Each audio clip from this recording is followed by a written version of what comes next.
Good morning.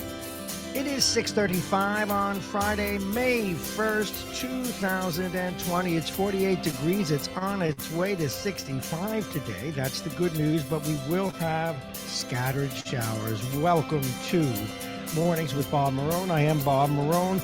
This is your radio station at the train station, although we're not there today. We're practicing social distancing just like all of you. Here are the headlines for this May 1st, 2020. Half of the U.S. will begin opening up as the weekend enters and we get into next week, but it'll be very selective and very phased.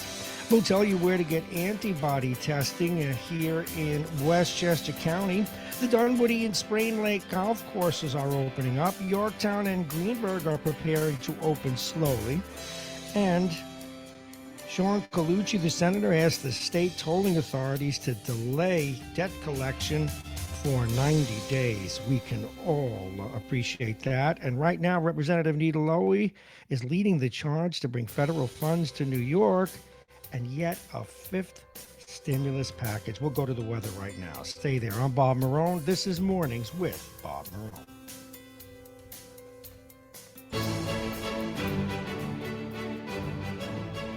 The weather's brought to you exclusively by United Hebrew of New Rochelle, voted one of America's best rehabilitation and senior care campuses, and it's right here in New Rochelle. Visit uhgc.org.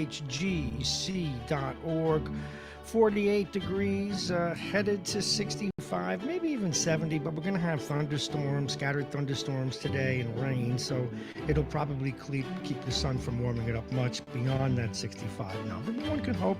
Tonight getting down to 51. Tomorrow's the day you want to look forward to. Mostly sunshine, and the projected temperature right now, 71 degrees. How are we going to keep them down on the farm? Or that's an old expression.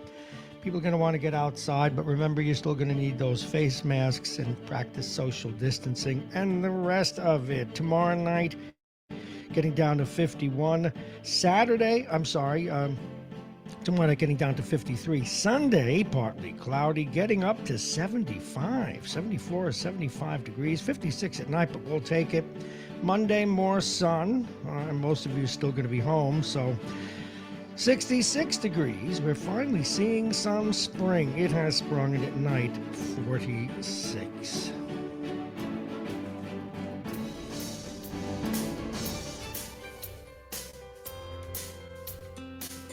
Welcome to the program once again, and as you know, we are streaming across many, many different outlets. We still don't have video, but we have audio going out on our video outlets: Facebook, YouTube, Instagram, Periscope. We're also on iTunes, Spotify, iHeartRadio, our Anchor Radio, Westchester.com, Mornings with Bob Marrone, MyTuner Radio, and TuneIn Radio. Welcome to the program. Let's get to some of the stories.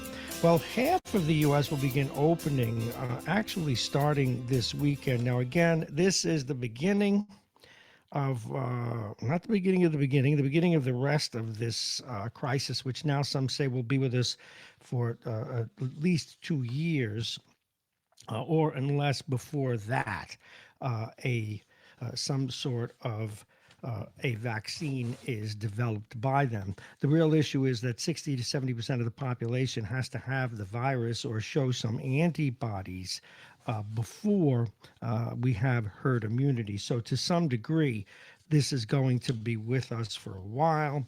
So it's not as if all of a sudden someone's going to throw a switch this weekend. The numbers are still tough out there. We're over 60,000 people now have the virus. Some 62,000 rather have lost their lives here in the United States. But we see signs in and around Westchester that things are starting to open up. Dunwoody and Sprain Lake golf courses will open this weekend. But again, you will have to be careful about if you have two people in a cart, you'll have to have your masks on. You'll have and you'll have to show social distancing no matter where you are in the golf course or what you are doing. Now, two towns here in Westchester, Yorktown and Greenburgh, are preparing to open again very slowly. The watchword is health and safety, and again, lots of testing is going to go hand in hand with the slow opening of Yorktown and Greenburgh.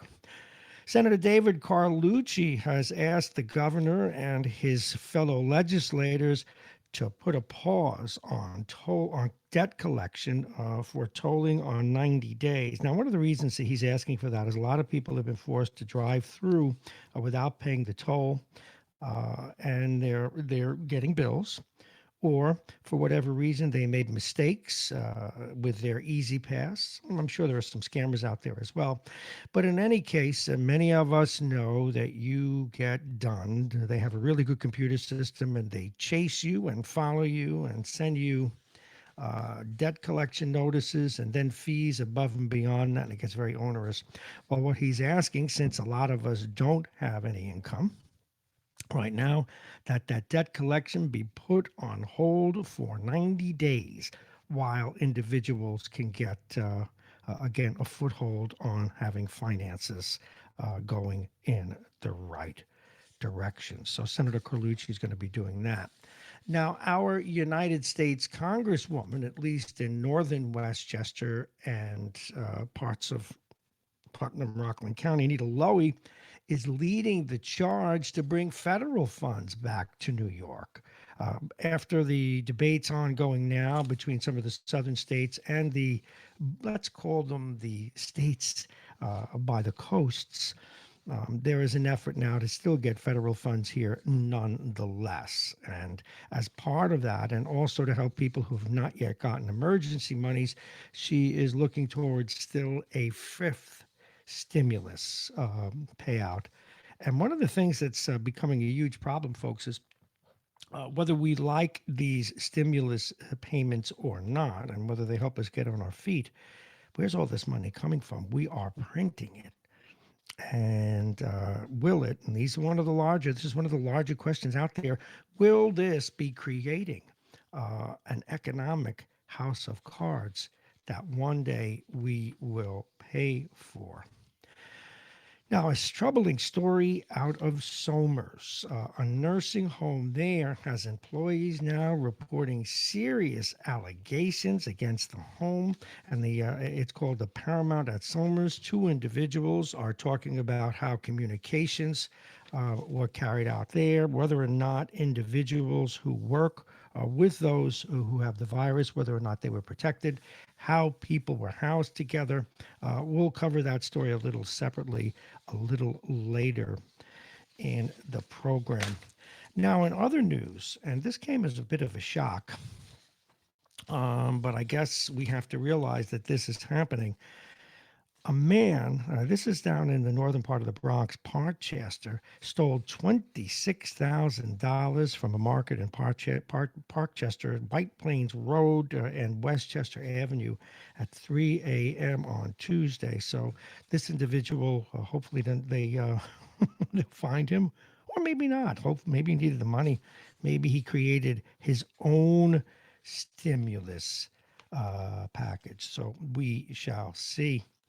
We also saw in Yonkers yesterday, supermarket workers, and you can go on Facebook or probably now News 12 Westchester gave us the story. Supermarket workers wound up brawling in Yonkers with shoplifters. That's how difficult the crisis is. In fact, I'm surprised we haven't seen more of this, but nonetheless, that is a troubling series of events to be sure.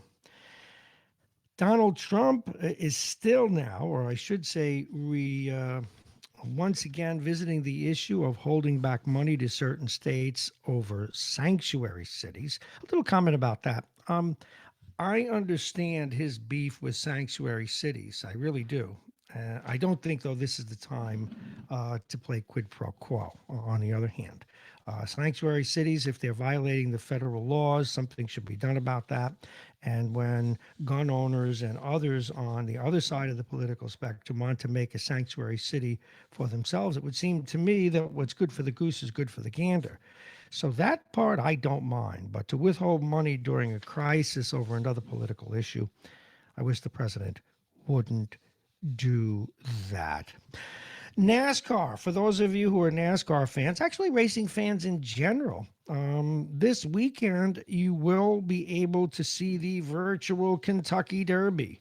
They're going to run the race. It's just that nobody will be there. But from an economic point of view, we'll be asking our sports gurus, Jake Schaefer and Steve Callis at 8 o'clock, what this means and how that works out. Also, NASCAR. NASCAR is coming back on May 17th. Again, there's some question as to whether or not there'll be fans in the stands. We tend to doubt it, but that is literally 2 days after most of the mandated, at least national mandated stay-at-home orders will go away. So we'll see how they react. Now, it's unfair to label all NASCAR fans the same, but they tend to be conservative. They tend to be Southerners. I'm a NASCAR fan myself, so I don't fit any of those particular demographics. But nonetheless, protesters were out, and really harshly so yesterday in Michigan. Some even brandishing their assault rifles. Some even tried to rush out on the floor of their state house, protesting the stay-at-home orders there. So there is a move in the country, and there is a move that is less angry, less gun focused, fortunately, among people of all political stripes to get moving. And a lot of pressure is being felt by political operatives, governors everywhere. You know, it's just, and I don't know where we can go with this. You know, there was a piece. And I'm going to share it with you when we come back from break. There was a piece on Politico that, and we all have to face this. Are you willing to let people die to end the shutdown? And you know what? To some extent, no matter when we do it, that is an admonition that we're all going to have to make, because there's no way that people aren't going to die when we lift this. This is a question of numbers and statistics. What is acceptable and what is not. And to be fair to all concerned, and if we can just try and extract the politics from it for a moment, we cannot go on indefinitely in lockdown. So we're going to talk about that when we come back from break, and a couple of these other stories and get into detail with them. Right now it is 6:47, and we need to take another look at the weather for you. Welcome once again to Mornings with Bob Marrone.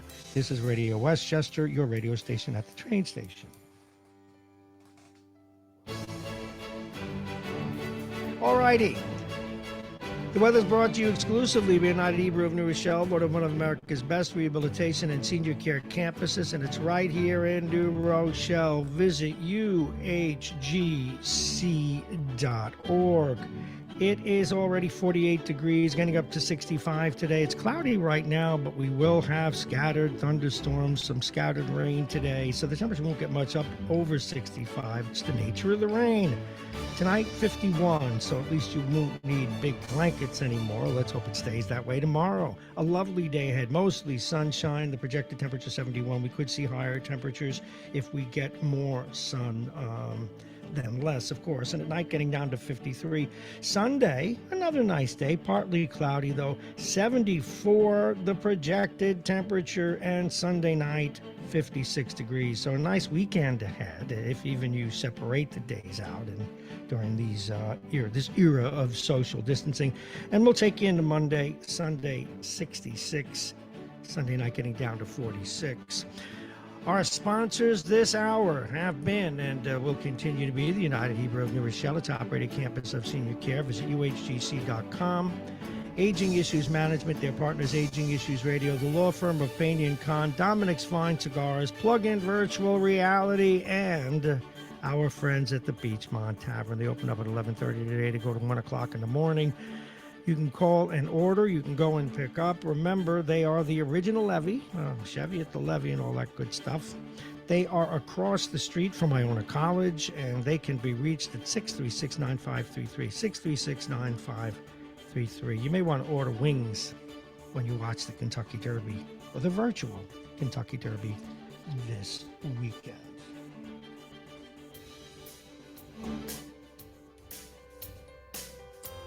We return to the news and all of our first look at the news, and we have a lot first looks at the news, and we have a number of issues to get into now. By the way, one of the sports stories we'll be talking about later on. Can you believe that a fan paid $800,000 to spend a day with Tom Brady? A, he really needs the money. B, is that how you want to spend your money? But yeah, I guess so. How much would you pay to spend a day with your sporting hero? What the answer seems to be is $800,000. Yaza. Okay, let's get into this. This was a story in Political. And, while it's still early, and we're willing to take a look at what is essentially hard realities. Here's the piece. It says, admit it. You're willing to let people die to end the shutdown. Well, that's a little harsh to put the headline that way because it involved an exchange between Jake Tapper and CNN and Colorado Governor Jared Polis. And where it's sort of unfair on CNN's part, or Jake Tapper's part, is of course that's true. But it is true for all of us, even if even if we were to keep this locked down for another year, and a lot of it is still going to be here 6 8 months from now. It's a hard reality that no matter what we do or when we do this, even when we reach herd immunity, that more people will die than not when we lift the stay-at-home order. So the question is, when do you do it? And of course, and unfortunately, politics enters into it. When do we do it? Where we do the least amount of harm and garner from it the most good. We do need to save the economy. And the piece went something like this. Tapper was brutally direct in his question to the governor who recently lifted his state stay-at-home order in favor of gradually reopening for business. Are you worried, Tapper asked, that a premature move could cost your constituents their lives? Polis was blandly indirect in his answer. While he might wish to have next week's information and next month's information available to me today, this is the governor. The Democratic governor said, and for those of you who think that that may be and prejudging a Republican governor, he said that's not the world we live in. And during a pandemic that likely will continue for months, he's looking for a path forward in an ongoing, sustainable way. And that really is the issue. Now, the murkiness of his reply requires translation. He was saying something like this: yes, some people are going to die who wouldn't if I kept a full lockdown in place. I hope not too many or too fast. But keeping the risk of death as low as possible imposes other costs that may be too high. And my job is to balance competing goals. Now, the reason I talked about that is a reality. So if one's point of view, and from a selfish point of view, being at my age and being quarantined, at least sequestered myself, for people like me, we're going to have to take personal responsibility when this is over, or even as this evolves, I should say, and take every precaution. But sooner or later, we're going to have to accept some risks. At any rate, here's the point. And I know I keep beating a dead horse, but it's an important horse to keep in the discussion. No matter when we do this, that trade-off is going to be at the forefront. Governor Cuomo, President Trump, senators, congressmen, and women. It's just the way it is. And we're going to have to think about that. Another thing we're going to have to think about is money. This is kind of interesting. Americans are finally saving money, at least the Americans that are making money. And this happens in a crisis. People are hoarding cash. Savings rates have hit their highest levels since 1981. And I want to get this story up for you. That's actually a good thing. Savings, they increased 13% in March, up from 8% in January. The highest savings rate since November 1981. $2.7 trillion was put in the bank. So the economy, in its own way, is showing certain signs, even with the savings. Now, of course, everybody wants everybody to spend money and get everybody back in the game. In fact, one of the odd things is a good capitalist consumer society has a real social benefit to it. Ooh, I use the word social, heaven forbid. Consumers are putting more money away at a time when bank savings, money market accounts, and treasury bonds are yielding next to nothing. But you know what, though? I think of our parents, and I've said this for years, and I violated it like everyone else when I was on Wall Street, invested when I shouldn't have, perhaps. But most of the people in the generation before me, they didn't get rich. But those that, when they passed on, left money to their heirs, and I'm talking about working class and middle class folks, they didn't have it because they invested brilliantly.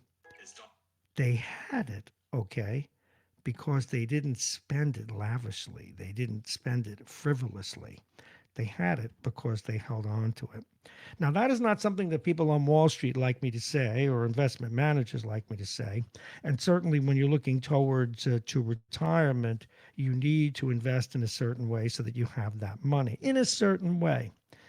But even as a man of Wall Street and understanding how important Wall Street is to our economy, I've always scratched my head each and every day I walked in when I'd see hundreds and hundreds and hundreds of mutual funds, because I'm going to get 50 more basis points, 25 more basis points. Now, when you're talking basis points, those are pennies, literally, and or percentages actually. But when you are a an investment manager, and this is for the big folk, and some of us little folk benefit from it too. 50 basis points or a half of a percent is a lot of money when you're investing hundreds of millions of dollars. But to spend all this time looking at different funds to eke out a few more basis points does very little for the average investor. Again, the biggest thing you can do with your money, other than a bond that never stops paying, if you can, and this is being very conservative, is not to spend it in the first place. Now, something that popped up in the news yesterday, and we're going to talk a little bit about this now, is who, or rather what, is the most dangerous place in the grocery store. And folks, there's almost no questioning it. It's the checkout counter. Now, if you go to the store right now, if you were to walk out today, in fact, seniors can go early, you will find that person with gloves on, with a spray can or a spray bottle. They will have on some sort of a mask, and hopefully an I-95 mask. And now they're even having these plastic screens.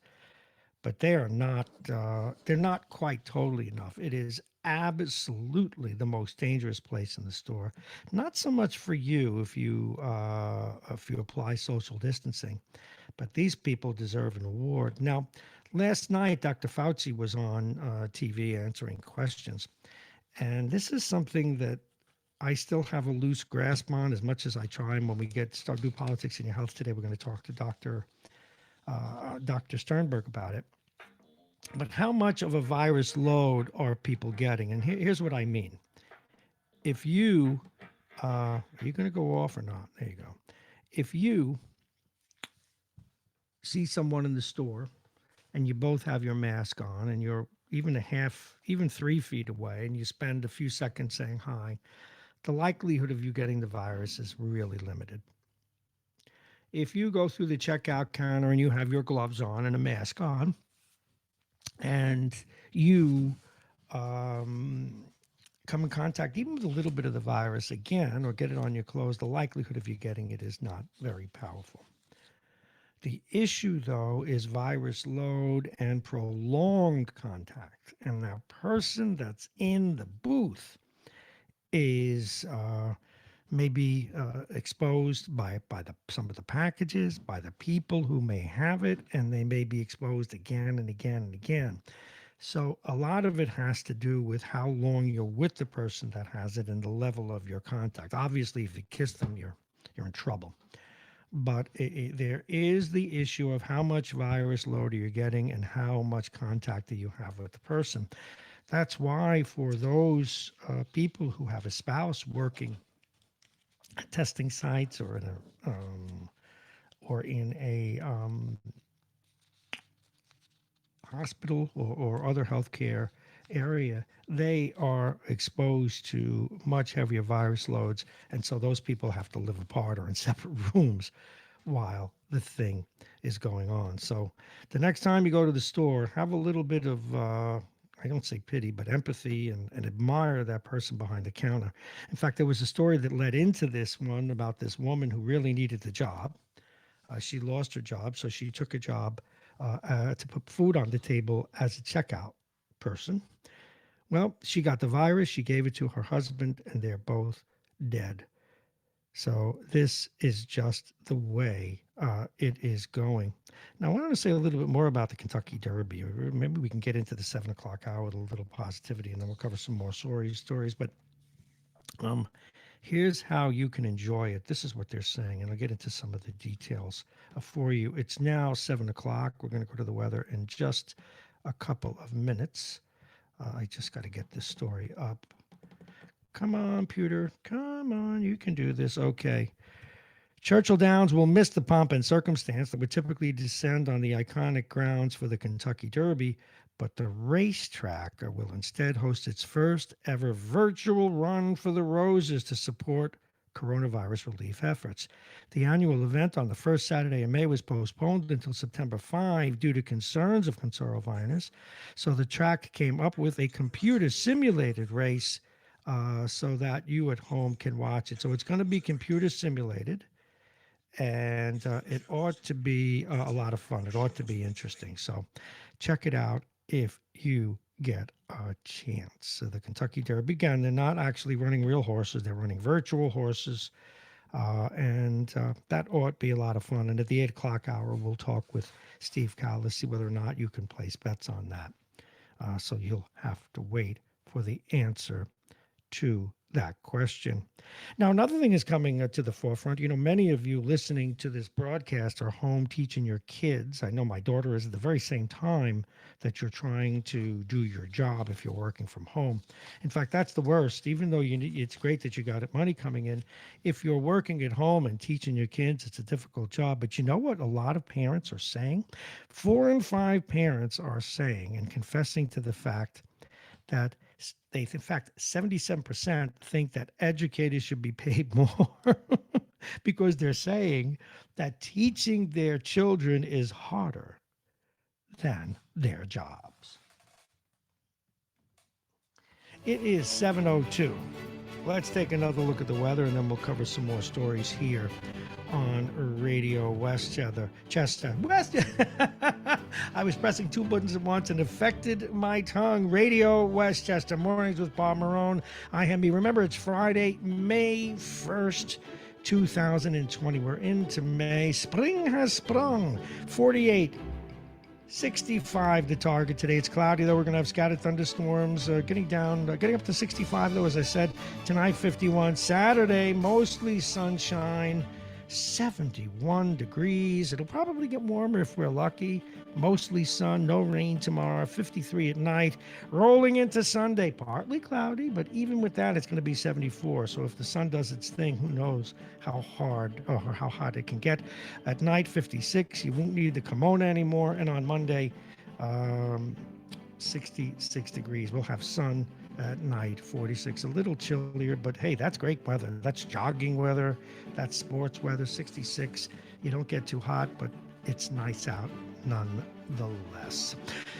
And the weather's brought to you exclusively by United Hebrew of New Rochelle, voted one of America's best rehabilitation and senior care campuses, and it's right here in New Rochelle. Visit uhgc.org. And the 7 o'clock hour is also supported by Aging Issues Management, the law firm of phpne & Con, Dominic's Fine Cigars, Plug-in Virtual Reality, and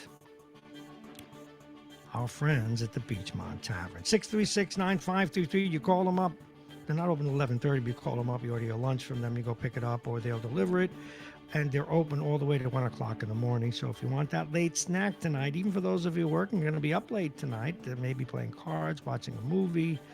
You can go order comfort food, or you can order even a libation. Again, 636-9533.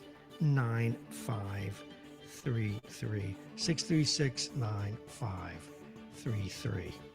Let's take a look at the lineup today. Of course, Vince joins us to warm things up in about 10 minutes' time. Janelle Albritton, Master of Public Health, is with us this morning. And after that, we're going to lighten things up. We're going to talk with Steve Callis and with Jake Schaefer. We will discuss the virtual Kentucky Derby. Baseball is coming back. It looks like it actually will, but now they're talking, instead of playing in the first iteration was we're going to be playing in warm cities in Florida and in Phoenix. Now it looks like they're going to have teams play without crowds but in their home ballparks. But again, all this is speculative. We'll also talk with them about hockey may want to start up again come July, or maybe even the end of May or June. So all those things will be on the table, and of course the football draft. We know how important that is to most of you. So we will do that. Al Tarantino joins us today. Hezi Aris with our Yonkers report. He too will be joining us today. And then at 9 o'clock, that's not long form. We are doing a new show today, a show that's been with us for several years in the Westchester region. Comes back on the air, Politics and Your Health, starring Dr. Victor Sternberg. So stay with us. All righty. Something else that happened yesterday, and it really is important, folks, for the economy up in particularly the area in and around Indian Point. Yesterday, they closed one of the two main reactors. And that's a big deal because a year from now, they close the other reactor, and Indian Point as a generator of power will be no more. And especially now, with oil prices lower than they've been in decades, or so it seems, but they continue to drop because of the glut of oil. They continue to drop, although too much, and we're concerned about it as a country because it will hurt our very fracking business. Fracking is another thing that killed the nuclear power, at least for now, because it's more expensive than those other means. But nonetheless, so it closes in 2021. The other nuclear reactor gets down, and it will take, yes, a decade or so before that spot is cleaned up and made available for other use. That's how long it takes to close a power plant and to get rid of the nuclear fuel, both spent and otherwise. Now, another thing that's come up is how to spend money that's been put aside by the owner of Indian Point Energy. There's a fund, a $15 million fund. And what we're seeing now is the town of Buchanan fighting for that money. There is a $15 million fund to carry the town through. But also, one of the things that's out there is the company that is vying to buy the plant and so that they can deconstruct it. That is a business unto itself. Is saying that they're going to be able to keep a lot of people employed. So we'll see how that goes. But for the people of northern Westchester, this is a big deal. And should the price of oil ever really spike really high or things change, we're going to miss nuclear power, but maybe not now. And certainly with all the politics to the left here in Westchester, and this is not a criticism, this is for good or ill, I don't see nuclear power returning, at least the plant ever, at least in the foreseeable future, here in the Westchester tri-state area anytime soon, even if it's thought 50 or 100 years from now that they need it as a transition. The cool thing about nuclear power is it's infinite if used right. The bad thing is, what the heck do we do with the fuel, and what do we do if we have an accident? So we need to take a good, hard look at that. Some of the other stories that we're following for you today, and I need to get them up. Here we go. I had to use the computer today, and it's doing what it is supposed to do. We have here in Westchester a number of nursing homes ourselves that need to be looked at. And I want to get this story up. I promised we'd look at it a little further. This is at, where did I put this story? I have it right here. This is Somers. This is up where Anthony Galetta, one of our supporters of the station, he lives. And he's one of the people that's been helping us take a look at this. This is not a story he introduced to us. We saw it on News 12 yesterday. and it's a very, very troubling story. And that is that we have people now having to rat out, if you will, nursing homes and how they're run. And yesterday we spent a good deal of time talking about it, but this is one of the three things that we've been asking guests and callers about alike. What do we have to change? What happened? What happened in our nursing homes, or what didn't happen to prepare us for this? What do we have to do differently? What do we have to, um, here we are, what do we have to do differently as a society so that children can eat and don't have to depend on school, although it's good that it's there for them to get breakfast or lunch. But this is something that this virus has really outlined. Now let's take a look at this Somers story. We can't let this thing go. And this is not to beat up on nursing homes. You know, full disclosure, one of them, and it's a fine nursing home, and they've had their problems too, one of our sponsors. And nursing homes and assisted living facilities and all of the things for the aging have been coming into their own and blossoming for the most part as fine institutions, but that they want and aspire to be. So this issue is one of that will really define the efficacy of their futures and be part of what they have to do. And anyway, here's the story. Two employees of a nursing home in Somers are reporting serious allegations against the home. The employees of the Paramount Somers asked to remain anonymous, but said there isn't enough staff to care for patients. They also said there was no hand soap and that they had to use the same masks for 5 days. They said they had to wear their PPE gown for 5 days with confirmed and unconfirmed COVID patients. And one of them went on to say this, that if someone is a presumed case, they are not being moved into a different room. We heard this by the report that Anthony did last week. They're staying in a room with a resident who has no symptoms. The nursing home administration denies these claims, saying in part, once a patient shows symptoms that are related to COVID-19 or have tested positive, they're immediately transferred and isolated, and their responsible party immediately notified. So that's a two-sided story. That's good. Now, they told News 12, who gave us this story, the staff is also given ample supplies of PPE and accurate thermometers for them and their patients. When asked if nursing homes can handle the recent influx of patients, Governor Andrew Cuomo said, quote, a nursing home takes in a COVID person if capital one, comma, capital F, and if they can adequately care for that person. And he said capital I, capital F, meaning if they can care for that person. State Senate Majority Leader Andrew Stewart-Cousins similarly said if you cannot accommodate the patient, whatever it is they have, then they shouldn't be there. So that was a troubling story, but it's a story that even in the nursing home's effort to put a spin on it, everyone now is putting a spin on it. Now we have an interesting issue on an international level, and this is politics, and this is something that the current administration is doing. My guess is that politically, Democrat or Republican would do the same thing. And that's not just to curry favor with my Trump supporters. It's just the way the world is. Everybody puts a good spin on what they did. Now, two things are happening that are troubling, and we don't want it to be an attack on the truth, although I'm beginning to wonder what the truth is these days. The administration is drawing up plans to punish China for not being very open when this started. Now, a lot of this is to focus on China, as administrations will do. We didn't do it. It wasn't our fault this got so bad. And there's truth to that it wasn't only our fault that we didn't respond better. Because China did what all the other countries did and what we did too.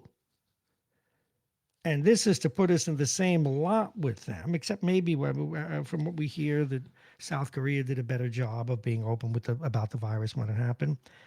But everyone, it seems, in power around the world, except for the health organizations, and even they weren't so sure it would be as serious as it was. Now, there were people that believed that it would be and tried to be the Cassandra.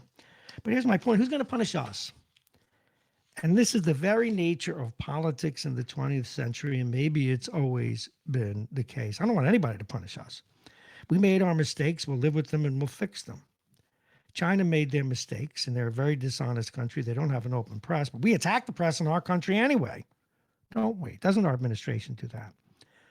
So every country has the same issue. We try and put a positive spin on it. So if we're going to attack China, who is going to punish us? Are we going to punish ourselves?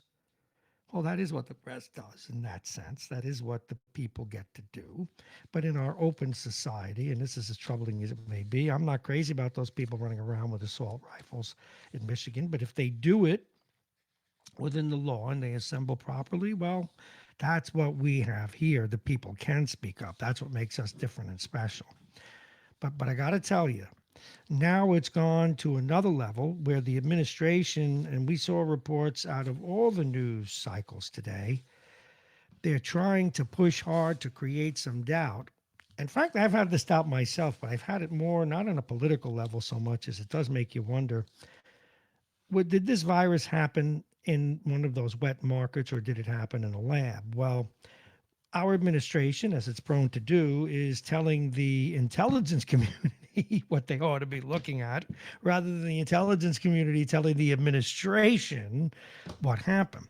Now, right now, the intelligence community still and insists that it came from the wet market, and somehow it came to human beings via animals first, bats, then some other animal, likely in between. There was one other animal that was, if you will, a liaison to people. But, and this is to be fair of the thought, not to be fair to the effort to make it so. But this virus is so tricky, so intractable in certain ways, that it almost seems ideal to use because it kills so quickly. Ideal to use because it kills so quickly that, you wonder if it came out of a lab. You wonder if it came out of, it's almost a fair speculation because it kills so quickly. But then again, if I was going to put a virus together that killed more quickly, it might be something like the way SARS was or Ebola, but they went away. They were nasty but quick. So we shall see if this virus continues to mutate, and it's only started to do so a little bit, if it mutates a lot, and it puts us in the position of never being able to treat it, and it starts moving into parts of the body. In other words, it's almost like it has a brain. Yeah, I do wonder about that. And I think that that's fair speculation. And I think, though, that once said, that the president, the people in the administration, the health organizations, I think they need to keep an open mind that that's possible. But at the end of the day, if because this is not China, this is not Russia. And that's a good thing because we need to deal here with the truth. Every country, from what I've seen, made their mistakes. Donald Trump wasn't the only one that tried to poo-poo it. Again, he says stupid things. It'll go away, miracle. But at the end of the day, yeah, he blew it a little bit. Maybe a lot. I don't know. It's up for others to decide. But it seems like everybody did. And in this country, for us to create a false narrative that it was done in a lab when that's not the case, that's not something I would be very proud of. And I wish the administration would stay away from it. But that is politics in this 21st century. Everybody tries to blame everybody else. Nobody's accountable for anything. And then we wonder why Wall Street behaves as it does. We wonder why people in municipal unions paid their pensions. We wonder why the mafia takes self-satisfaction in saying, good, we don't play by the rules because the rules only matter for the rich. Where poor people look up and they see 1% of the country making most of the money, something's wrong. I'll leave it on that. It is 7:19. We need to go to break and go to guests.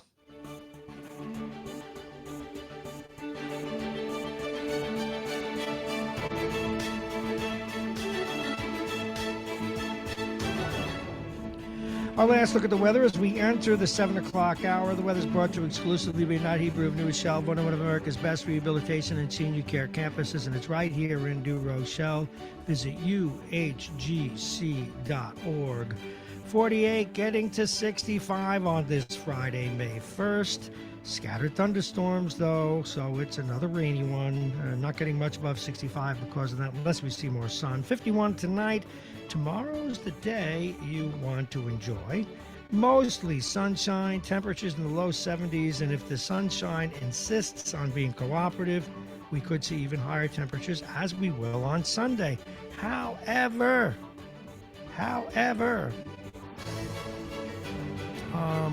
when we get to Sunday, here's a problem. It's going to be partly cloudy, but we'll have 74 degrees, really nice day. And so tomorrow, 71, mostly sunshine. At night, 53. Tomorrow, Sunday, partly cloudy, 74.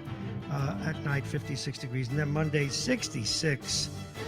At night, it will be 46 degrees. And Vince is on the line. We'll get to him in a moment. The top of the hour brought to you by Aging Issues Management, phpne and Con, and our friends at the Beachmont Tavern. Remember, they're open till 1 o'clock in the morning. It is 7:20. Good morning, Vince. How are you? Hey, Bob. Good morning. How are you? How are things out there in the wilds of New Jersey? Well, we've got a situation now here where the governor has announced to the public that municipalities have the option of deferring the grace period for taxes. Taxes are due today, and we normally have a 10-day grace period in which you don't get any penalty if you pay your taxes within those 10 days, to extend it to June 1st. Mm-hmm. Well, that sounds good on paper, but municipalities were also told that they still have to pay their county tax on time, and they still have to pay the Board of Education all the money that we collect for them, which is, in our case, 70% of our tax money. So if we allow people to defer paying until June 1st, where do we get the money to pay the county and the schools? Does the governor drink? Bob, it's one of those feel-good things that, these politicians put out there. And, when you look at it logically, if someone can't pay their taxes on May 10th, well, they're not going to pay it anyway. They're not going to be able to pay by May 30th. It's just silly. But it gets people all up in arms. Now, we're getting calls, what is the borough going to do about this, And don't pay. My advice, this is again a layman talking like an idiot, but don't pay them. Don't pay the state. Just don't do it. Well, see, that's my take too. What are they going to come and arrest you? Those are my very words. What they do is impose, penalties, interest penalties. Don't pay them. Go to court. I've always, when people are being unreasonable with you, you should be unreasonable back. I saw this on Wall Street so much, it used to bang my head against the wall. You know the famous story when my boss told me to get $11 million from this other executive when I was a COO. And he said, have your boss call me directly. And then I tell my boss that, oh, okay. And then we're all in a meeting together, and he says, where is my $11 million? And then he looks at me and says, Bob. and we had a real big brawl because he was afraid of the other guy. But you got the same thing here. When an unreasonable request requires that you autonomously take them on, and someone should as you are now, you should out your governor for the jerk that he is. Well, you just did. Yeah, well, good. Because that's what we don't do enough. That's why people voted for Donald Trump. He was the wrong. I understood the question. He was the wrong answer. But because that stuff drives people crazy. Well, and we're looking at other municipalities in our area and seeing what they're doing. And, it ranges all over the map. Some are saying, yeah, we'll extend it to June 1st. Others are saying, no, you have to pay it on time. Others are saying, well, we'll give you an extra week. I mean, it doesn't make any sense. We've got a conference call scheduled later today, of our governing body to to make a decision on it. But it's one of these stupid things that these politicians put out there just to make themselves look good. Well, that's like Cuomo's tax cap here in New York. That is 100%. If you talk to any apolitical public servant, for example, the city managers that we have, they're furious Mhm. about the tax cap because it's fake. It's only there to make the governor look good because what we have are these mandates, correct? So the governor will say, "You have a 2% tax cap. By the way, here's a mandate for you, which would exceed the tax cap." Yeah, well, state governments are wonderful for unfunded mandates. Yeah, that's what So we that have. means that they require municipalities to do things, but they don't give them the money to do it. Yeah. And then you say, "Where do we get the money?" And they go, "I don't know. It's your problem." Well, it's the financial dynamic of what I was talking about before you came on the air, where governments now are going to try and paint everybody else. It's your fault. It's your fault. It's your fault. It's your fault. It was a mouse in a lab. It was the lab. It was the Chinese developing a virus to kill us. It was this. It was everything is about blaming somebody else. Why? Because we're the pawns, and they think we're stupid, and they're right, by the way. Well, I think that when it comes to China, I think that you know they got to answer for Santino. I mean, No, they they do. have I, to. I agree. Yeah. They've got to be made to pay for this whole thing because it was their fault. However it started, Hmm. whether it's these wet market things or it was a lab or whatever, they started it, and they need to be made to pay for it. The other thing that I think this whole situation points out is, this global economy is has shown us that being dependent on other countries is a recipe for disaster. You know, And it is, but that's the way the world's going to be, though. It's going. Ronald Reagan was right, though. Once capitalism requires interdependence, I should say. Vin, there's no way to get out of it. I mean, what are you going well, to do? I It's somewhat we are. I have a $250 hockey stick. If it wasn't made in China, it'd be $400. well, maybe we need to have ways of either making things more economically or doing things differently. I think Trump is going about it the wrong way. Threatening more tariffs against China because that's silly. All it does is pass on that cost to the consumers. What if people want to take action? What they should be doing is sending an email to all of these companies that do business in China and say, "Hey, guess what, pal? You make stuff in China. We're not buying it." I understand it. I understand the sentiment, but how I feel and the realities of economics, I agree with you. If something needs to be done, I just don't know how. And that's been the president's conundrum. He's wanted to go after China. I think he made a mistake with the Trans-Pacific Partnership, but he at least has been very forthright about China as a problem. Now, when you say punish China, what do you think they should do? The president is looking at ways to punish China, although I keep thinking, who's going to punish us? But what do you think he might do? What do you think? And I don't mean what he might do and speculating what he might do. What do you think he ought to do? Um, it's a good question. I'm not sure. I mean, I would say you stop buying stuff from them. It's tough to I do. mean, It's tough. yeah, it is. Well, it's because these companies are making money because the economies are different. Yeah. They're making money because they pay people a nickel an hour over there as opposed to $25 an hour here. And we're never going to be able to compete with that. I mean, Tom Friedman was always famous for the world is flat. We've got to learn to compete. There's no learning. If they were paid the same as we were paid, then you could compete with them in terms of quality, in terms of innovation, and all that.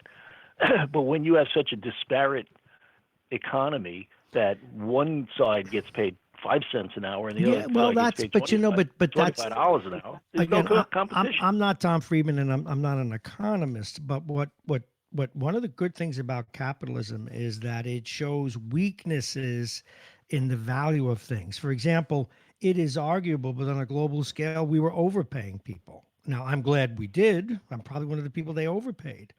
We were probably overpaying automobile workers. We were probably overpaying factory workers.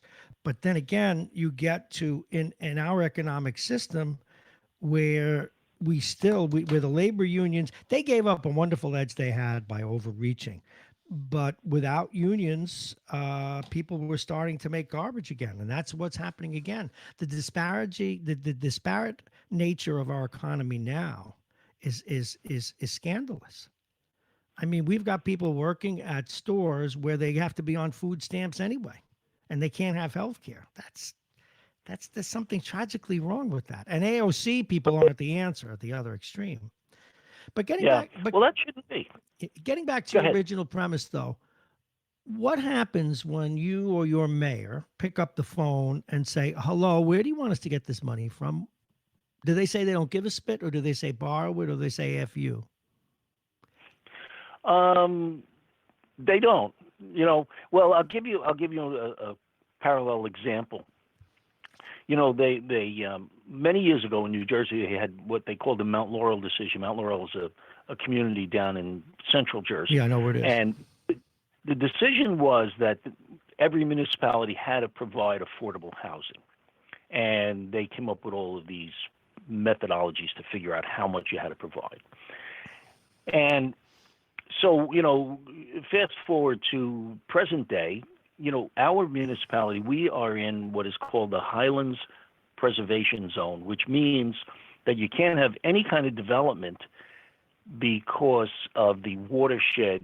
Now, it's not water that we use, it's all water that goes down to Newark and Mm-hmm. Trenton and all those places. So, we have to suffer because we got to supply water to them. Ah, So along comes there's a group that sues literally every municipality and says, you got to have affordable housing.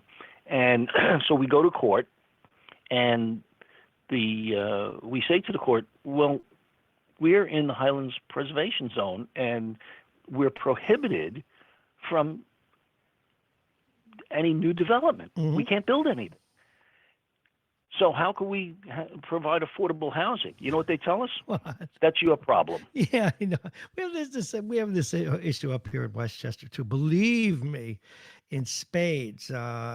Your alter ego, Anthony Galetta, is an expert on that stuff. He can wax and wane about it. It's incredible, and I don't know where we go from here with this. I really don't. But I do hope your municipality tells them to go screw themselves. I really do.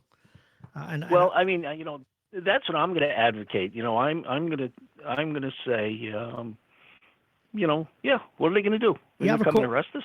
you got a corporate counsel, right? Tell them Oh to yeah, sure. tell them to dig into the Yeah, law. but Bob, anytime you deal with lawyers, they look for the most Yeah, conservative they play way out, defense. They play defense. and they, Absolutely. they're always saying, them and accountants. I can give you a classic example of that. When I was managing a small company, we had a situation where the state of California wanted us to collect sales tax, and I won't go into all of the Yeah, nitty gritty eyes will details. frost over. Go ahead. And the our auditors said, oh yeah, yeah, and we had like Coopers and Lybrand. I mean, a big firm. And they said, oh yeah, you guys have to do that. I'm going, no, it doesn't sound right. I mean, it sounds crazy. So I literally called up California. They had a office here in New York, a sales tax office. I called them up. I explained the situation to the guy, and he said to me, well, if it's what you say is accurate, he said, then you're right. You do not have to collect the sales tax. And I said to him, will you send me a letter to that effect? And he said, sure. And he did. I showed it to the auditors, and they said, well, we think you should collect it anyway. Oh, please. Yeah. Well, that's why people in government need to have a spine. But again, politics, unfortunately, in the 21st century is a game of deception, dissembling, and doing impossible things and then blaming somebody else for them. That is the system, I'm afraid. Vince, you stay safe, you stay well.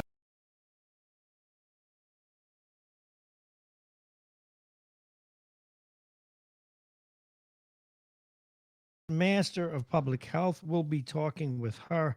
That's interesting. When Vince was talking about the way politics works there and what they have to do, but you see, there you have, folks, the great paradox. We spend a lot of time on this program and many others because openly we have our beefs with the president or we have our beefs with the governor. But there are always so many sides to a story. Here we have a Democratic governor in over in New Jersey saying these wonderful things and sticking it to his municipalities. And by the way, I sent some stuff around to some listeners yesterday. Nancy Pelosi was on with Jake Tapper last week, and then she was on with Bill Maher. She embarrassed herself, she embarrassed the Democratic Party, and she embarrassed the institution of politics.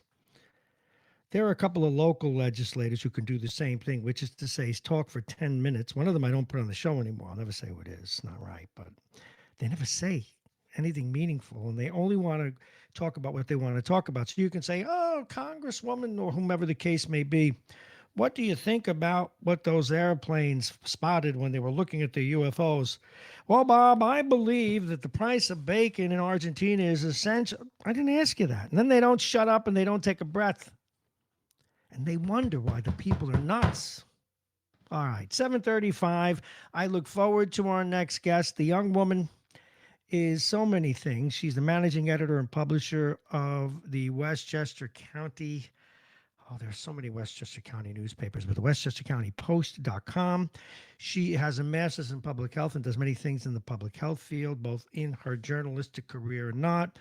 She is a videographer. She's also a jazz singer, figure, and God knows what else. Good morning, Janelle Albritton. Good morning, Mr. Marrone. Mr. How are you? Marrone, I like that. Very good. We're all trying to get our hands around these stories, Janelle, where they talk about herd immunity, and B, antibody testing. What does all this tell us? How much time you got? 10 minutes, 15 minutes. But in a nutshell. That's easy. All right. Which one do you want me to start with? Herd immunity. Herd immunity. Okay. So the numbers vary. They talk about herd immunity where you've got at least, I think it's 85 to 90% of folks who are vaccinated and or have had a disease and have developed their own antibodies to it, right? So the chances of getting infected are very slim. And even if you do get sick, it's, may or may not, probably won't be very severe. We don't really count a lot on herd immunity nowadays with the push for vaccinations and immunizations. So herd immunity has not really been as much in the conversation until more recently, when people started having issues with the ingredients of vaccinations containing things like aluminum and thimerosal, which I do believe are linked to issues, health issues in children. So I'll tiptoe gently around the edge of that.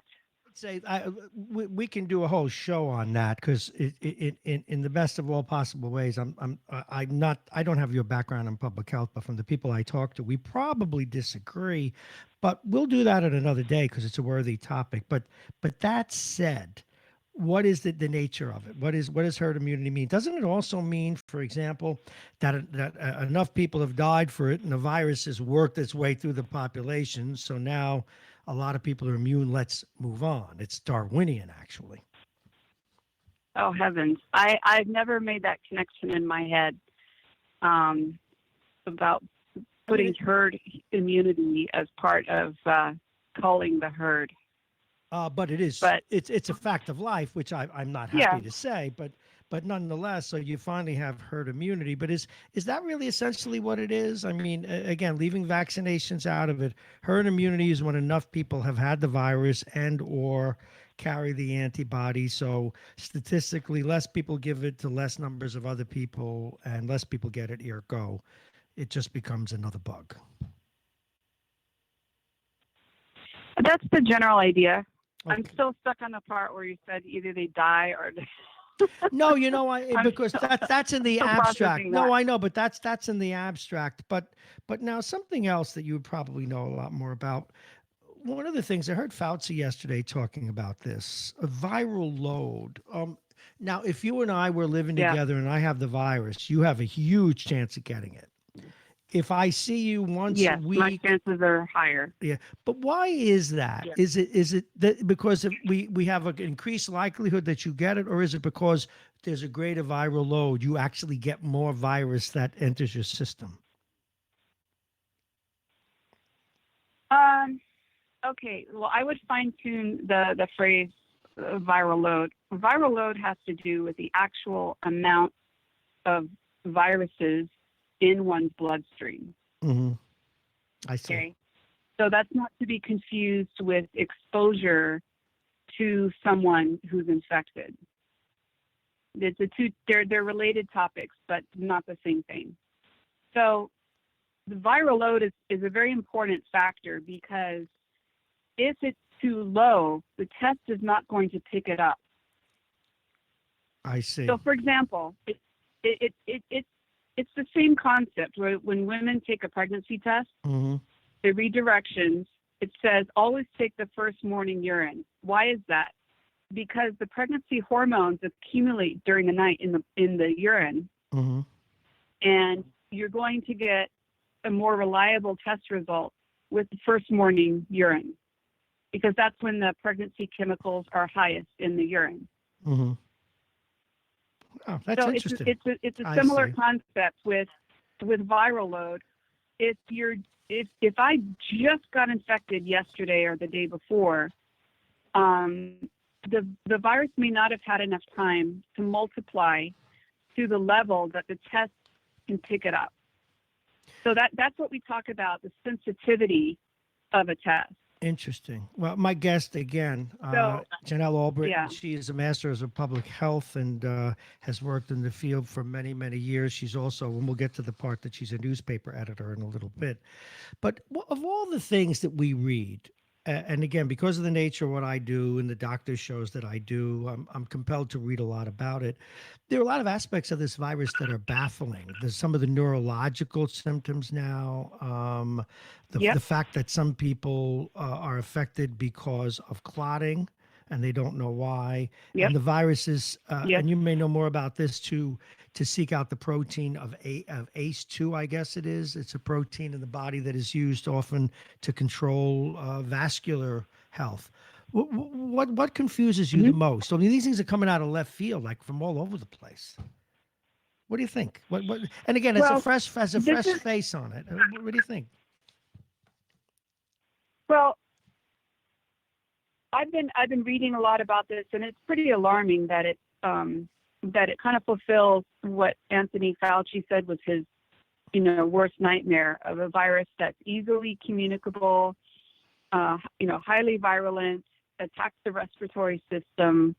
I mean, that's really the perfect storm of a viral infection, because the one thing we need for, minutes at a time is oxygen. So when something goes straight to your lungs, it's a top level kind of priority to address it. Mm-hmm. And what about? Yeah, go ahead. I'm sorry. Go ahead. One thing that I'm really concerned about this virus is that I have been reading the various symptoms that different people have, and I'm seeing it in my mind. It's more like HIV in the sense that it mutates easily, and there are so many variations of it. Last I checked, there were up to 20 variations that have been detected. So that makes creating a vaccination for it very difficult, number one. Number two, when you have different symptoms, it makes it more difficult to diagnose the patient as having this as a root cause as an infection.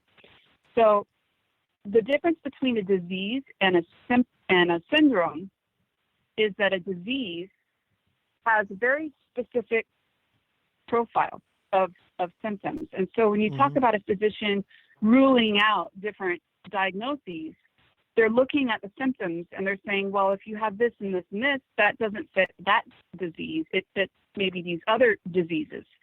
And so they try to, troubleshoot and figure it out, take blood labs, etc.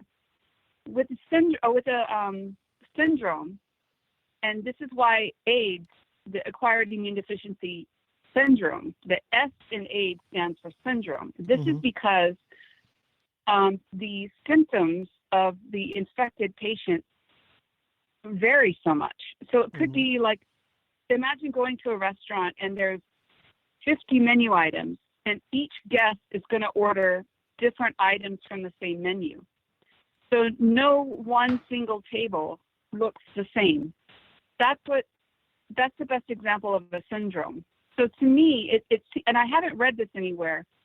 I haven't really tried to dig it up or research it yet, but it seems to me that COVID, instead of calling it COVID, so CO stands for corona, vi stands for virus, the D in COVID stands for disease. I'm wondering if we should change it to COVIS, C-O-V-I-S, syndrome. To talk Well, syndrome instead of disease because of these symptoms. As you well know, the interesting thing about HIV is that it's the window that it opens for other things to get you. But what we're seeing, it's dissimilar, but again, the secondary issue here has been this cytokine storm where the body now attacks you so virulently that it kills you. And that's what happened. Yeah, it's so we get, and I'm sorry about your friends, and I just I just learned last week about the death of a beloved coach, Fred Gallo.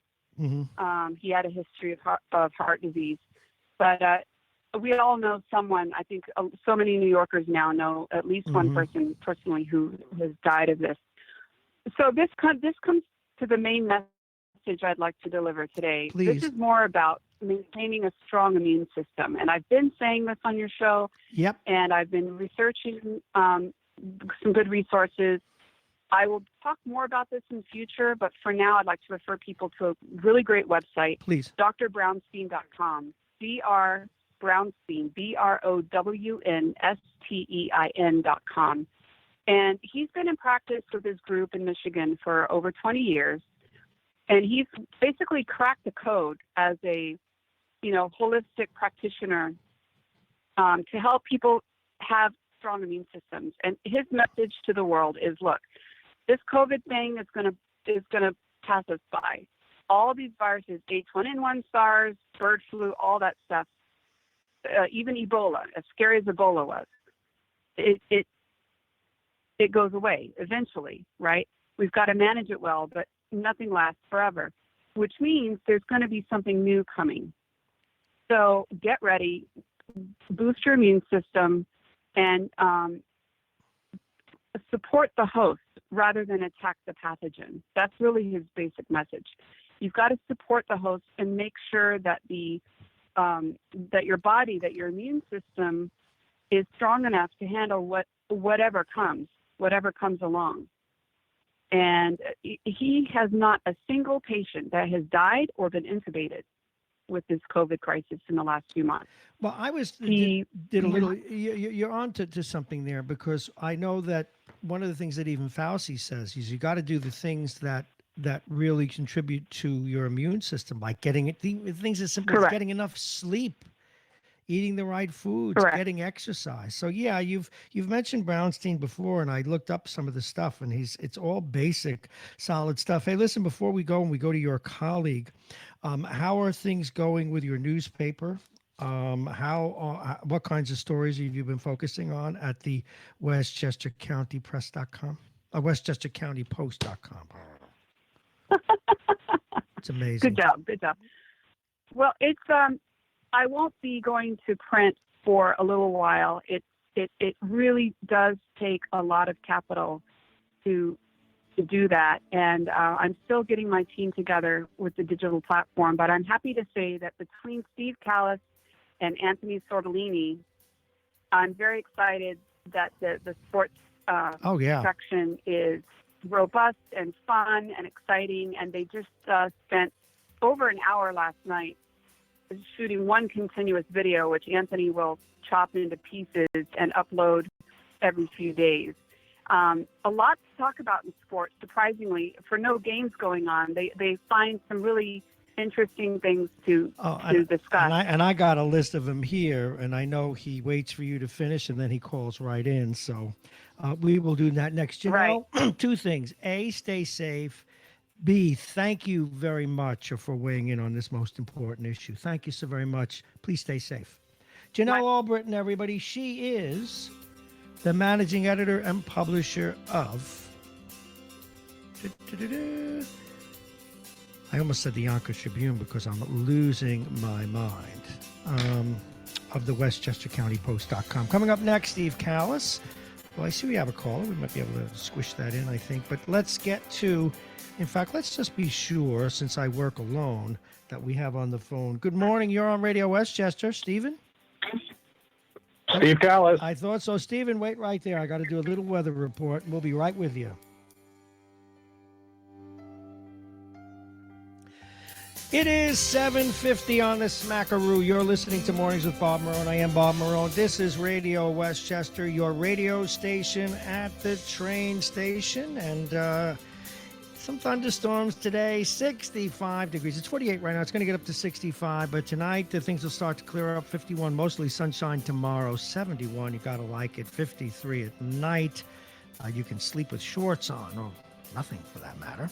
Sunday, partly cloudy, 74 degrees. If we get more sun, who knows where it'll go. 56 at night. On into Monday, 66 degrees at night, 46. And the weather's brought to you exclusively by United Hebrew of New Rochelle, voted one of America's best rehabilitation and senior care campuses. And it's right here in New Rochelle. Visit uhgc.com. And let's go now to our guest. He is, of course, the editor, the sports editor for the aforementioned Westchester County Post.com. He's on the Philly Fanatic radio station on a regular basis. He is been a writer, broadcaster, videographer of sports for many, many years. He does podcasts, and he is a regular contributor to this broadcast. Please welcome Steve Callis. Stephen, good morning, sir. Hi, Bob. Great to be with you as always. Oh, it's always great to have you. I can do a bunch of different things. I can go everywhere with you, but I thought I owed it to our football fans out there who we want to keep happy. Your take on the draft, your take on the Gronk going to the Buccaneers, etc. In fact, let's start there. Everybody loves to talk about Tom Brady. What did you think of the Gronk coming out of retirement, and will it really give them a shot at going far in the football playoffs?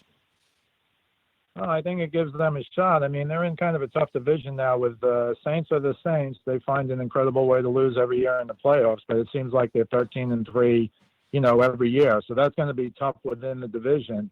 But I certainly think they have enough to get a wild card. I don't know if they can, they just re-signed Ndamukong Suh, who may not be the dominant player he was a few years ago on the defensive side of the ball, but he's still really good. And I think Gronk is a huge pickup. Gronk really was kind of spent mentally and physically, according to him, after they won that Super Bowl. And my son, the Patriots fan, I know, poor parenting, really thought that they were going to call him midway through the season last year and bring him back. But if that happened, he obviously said no. But he said he'd never play with any other quarterback but Tom Brady. So I think this is a little surprising, but not shocking. But I think that makes them a better team, and I think they'll be in the playoff hunt. I agree with you. I don't think they're going deep.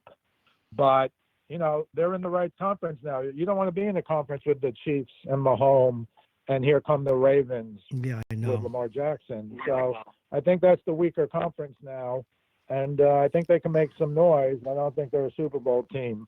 As for the draft, it's kind of interesting. Other than the three quarterbacks in the top 6 picks, which you kind of knew was going to happen, it was interesting that in the first round, the biggest story was the Packers moved up from 30 to 26 to draft a quarterback, Justin Love, and everybody's going, well, hold it, Aaron Rodgers. Yeah, what about that? And I think Justin Love to the Packers is what Jimmy Garoppolo was to the Patriots. I think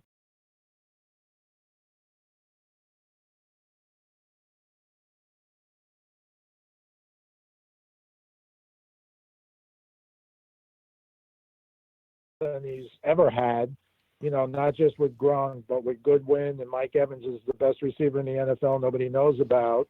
And they have another good tight end unless they trade him. And he's playing 8 games in Tampa Bay, not New England. Mm-hmm. So I think getting Justin Love is like for 3 years from now. The problem with Justin Love for me is a lot of people thought he apparently has the best arm in the draft. But a lot of people thought he was a second day pick. And he threw 17 interceptions for Utah State last year, Bob, which made him the #1 intercepted passer in the whole FBS. Football Bowl subdivision. That takes up a lot of room. And he was also, his completion rate against man coverage was like 45%, which made him the 8th worst in the country. So there's question marks there. Then in the second round, you probably know the biggest story turned out to be the Eagles, who gave Carson Wentz 4 years and $128 million. They drafted a quarterback, Jalen Hurts, who was the quarterback at Alabama, and then he was replaced by Tua when they won the national championship. And then when Tua got hurt, he came back. Then he transferred to Oklahoma. He was second in the Heisman last year. He threw for 32 touchdowns and 8 picks and rushed for 20 more. So he's more of a Taysom Hill type. At least that's what they're pitching, the guy from New Orleans. But I just don't know. A lot of people are saying, for example, the Packers, why didn't they get a wide receiver to give him a weapon? Because there were tons of wide receivers in the draft in the first round. And the same with the Eagles. They have so many other needs. Why did they take another quarterback? And, the answers to those questions remain to be seen. I always say we should do a draft show on the draft 3 years ago, because then we know who was right and who was wrong. Now you're just kind of reading tea leaves or guessing. Now, Justin, what in God's name is New England going to do for a quarterback? Well, apparently they're very high on the Stidham guy, the guy who's been the backup to Brady last year. He, again, according to my son, the Patriots fan, played great in the exhibition season, whatever that means. And then his limited appearances didn't go so well. He threw that pick 6 against Miami. I know all this stuff, Bob, because I'm required to watch all Patriots games, as you might imagine. Yeah, you poor thing. As opposed to just all the Giants games, which I watch. But that's kind of a poor thing too if you're a Giants fan like I am. But in any event, wow. I just don't know what's going to happen with all these guys. They're in trouble up in New England because they lost a lot more. I understand Tom Brady's Tom Brady, but they lost Van Noy and Jamie Collins on the defensive front 7. They still have the best secondary in football, but their front 7 isn't very good. And outside of Edelman, who do they have for weapons? I think that's one of the reasons Brady left, because they didn't get him anybody as of the day that Van Noy and Collins left, and Brady announced the next day that he was leaving, and then, whatever it was, 3 or 4 days later to go to Tampa Bay. So I think the Patriots are in trouble. I understand Bill Belichick, greatest coach ever, et cetera, but he's going to have to do it with smoke and mirrors this year, I think, because Devlin, his fullback, just retired. He had that neck injury. So the reason they were the best running team, like in many years, 2 years ago when they beat the Rams, they had Devlin, the fullback, out for the season. Andrews, the center with blood clots, out for the season. Mm-hmm. Gronkowski, the best blocking tight end, had, retired. So that's why they weren't that good last year. This year, I think they're going to be worse. Wow. My guest is Steve Callis, a broadcaster, the editor of the sports editor of the Westchester County Post.com. You listen to him on the Philly Fanatic, his podcasts, his videos that he does post on the Westchester County Post.com, as well as his I should say podcasts. I almost said blogs. What about our Giants and Jets? Take it home for us. How did they do in the draft? Well, I think they did okay, but I still think they're both far away, especially the Giants. The Giants 2 years ago, Vernon, Jack Rabbit, all those other guys, they just kind of got rid of the 4 best players. Snacks Harrison. They just kind of got rid of their 4 best defensive players 2 years ago. Either they traded them or they didn't re-sign them. And then I thought this year, I understand you have to protect Daniel Jones. I'm not convinced that he's the answer. I don't think he's a franchise quarterback. Hard to tell after 1 year, but he was a turnover machine with interceptions and fumbles, just kind of the double whammy for the quarterback. So they got the big offensive tackle. Okay, that's fine. You got to protect Daniel Jones. You got to open up holes for Saquon Barkley. But to me, they've done very little, if anything, defensively. And I think they're going to be in for a long season unless they can score a ton of points. And I just don't think they have the weapons on offense. Barkley's great, but I don't think they have the weapons to be real good. For the Jets, everybody's telling me Sam Darnold is a franchise quarterback. I don't know how you feel. I'm not convinced of that at all. They lost Robbie Anderson, their best receiver, to free agency, so I don't know where that leaves Sam Darnold. They don't have, whatever you think of Le'Veon Bell, either the offensive line isn't good enough or he's just not Le'Veon Bell anymore like he was with the Steelers, because he was okay at best last year. And he's got that gigantic contract that I think Adam Gase, the coach, said we really don't want that contract. But you can't trade that contract because running backs, to me, are still undervalued. When Ezekiel Elliott runs well for Dallas, Dak Prescott looks like a $30 million quarterback. When he doesn't, Dak Prescott looks like a fourth-round pick. So I think the Jets and the Giants have improved slightly, which by definition you always do after the draft. Your first or some picks are usually going to be key starters right away. But I don't think they did enough, certainly for the Giants, to make noise against the Eagles or the Cowboys. And the Jets, you tell them, everybody, it's wide open now, Tom Brady's gone. But, Buffalo's real good, almost beat the Patriots last year. I think they're the solid favorites in the AFC East. By the way, we just got joined, and we're going to say hello to Jake Schaefer, who joined the conversation. Jake, good morning. I want a couple of other questions, and then we'd like to get you in the midst of this. Jake Schaefer, of course, does production for us and is our sports guru. In fact, here's my next question, and it does involve you. Jake, say good morning. Good morning. Can you Good morning. Good morning. I have all my pals on the phone, and it brings me to my next item. There is going to be tomorrow a virtual Kentucky Derby. And first of all, but before we even ask what you both think of it, Jake, you know this. Will people be able to bet on it? Of course, you can bet on anything these days. No, but you can. But I believe it's. But are they going to know the outcome, or is it going to be run by a computer? Do you know? Hello? Yeah, I'm here. Jake, can you hear me?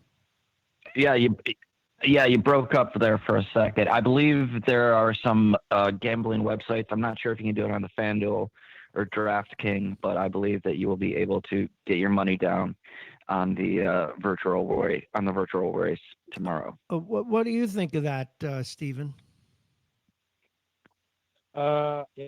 Horse guy, I think it's ridiculous. I'm sorry. Look, we're bet. Some people will bet on cockroach races if you televise them. So I understand that they need something to have someone to bet. I was trying to find out, Jake, if you could bet on the horse competition last week, because after I saw the first day where Conley could shoot easily with both hands, I was like, wow, this guy's going to win. But I don't know. I never looked. I rarely gamble, and certainly you'd have to be, again, half a degenerate to bet on virtual Kentucky derbies or horse competitions where, one guy's indoors and the other 7 are outdoors in the rain or the cold. But again, you know this, Bob, and you do too, Jake. There's a market for whatever you can put out there to bet. There's a market, and exactly. I think if you went to FanDuel, that would be where you'd find the true degenerates now. Well, do you know what, Steve? You're talking to the market when we were joined by Jake Schaefer. All right, I want to move on to something else. NASCAR has said that they're going to get back in business on May 17th, and I don't think. Well, who knows? They've got a lot of people in the South that are running around with assault rifles saying, open up the government. Maybe they will show up, but do you think they'll have butts in the seats? I don't know about that, but the thing that is tricky to me is how do they get the pit crews all together? Because they're all jammed in there together. They're working on the cars. Do they all get tests? Do they check their temperature? I mean, the drivers will be fine. my first question was, what do they do about the pit crews? I'm sure they'll figure out something, maybe half fill the tracks, but it'll be interesting to see how they do that. My thought is that golf should be able to come back very soon. NASCAR I just don't know what they do with the pit crews. But fans, that's another story. I don't know what they're going to do about allowing people into the tracks. What do you know letting about them it, sit. Stephen? I think you got to be extra safe. I mean, we don't want to go political, but the notion that you're going to have I even heard the president the other day say, "Oh, I can't wait to go to a football game when there's 80,000 people in the stands. I don't want to go when it's every fourth seat." But I think right now, and you heard Fauci say, I'm a Washington Nationals fan and I want to see baseball games this summer, but they're going to have to be with fans. So I'd be shocked. Jack makes a good point about pit crews and NASCAR. But, for example, if they play baseball games without fans, you can't have 20 guys in the dugout. You can't have 10 guys sitting on that little bench. So I think they might be sitting in the first two rows until they have to go out to the bullpen, and then it's going to be limited people out in the bullpen. But I think all of these sports, and again, where there's TV money, Bob, it's worth it to all of these sports, and the main sports, so it's certainly worth it to NFL, MLB, etc. But I think they're not going to be with fans for a long time. And even if they say, we can ask maybe Jake this question, even if they say, oh, yeah, it's okay to go to Yankee Stadium or Madison Square Garden, are you going? Because I'm not. No, I'm probably not. So, particularly at my age, being slightly older than the both of you. Now, you both mentioned baseball, and one of the things that's been troubling about baseball is every week we see a new postulate.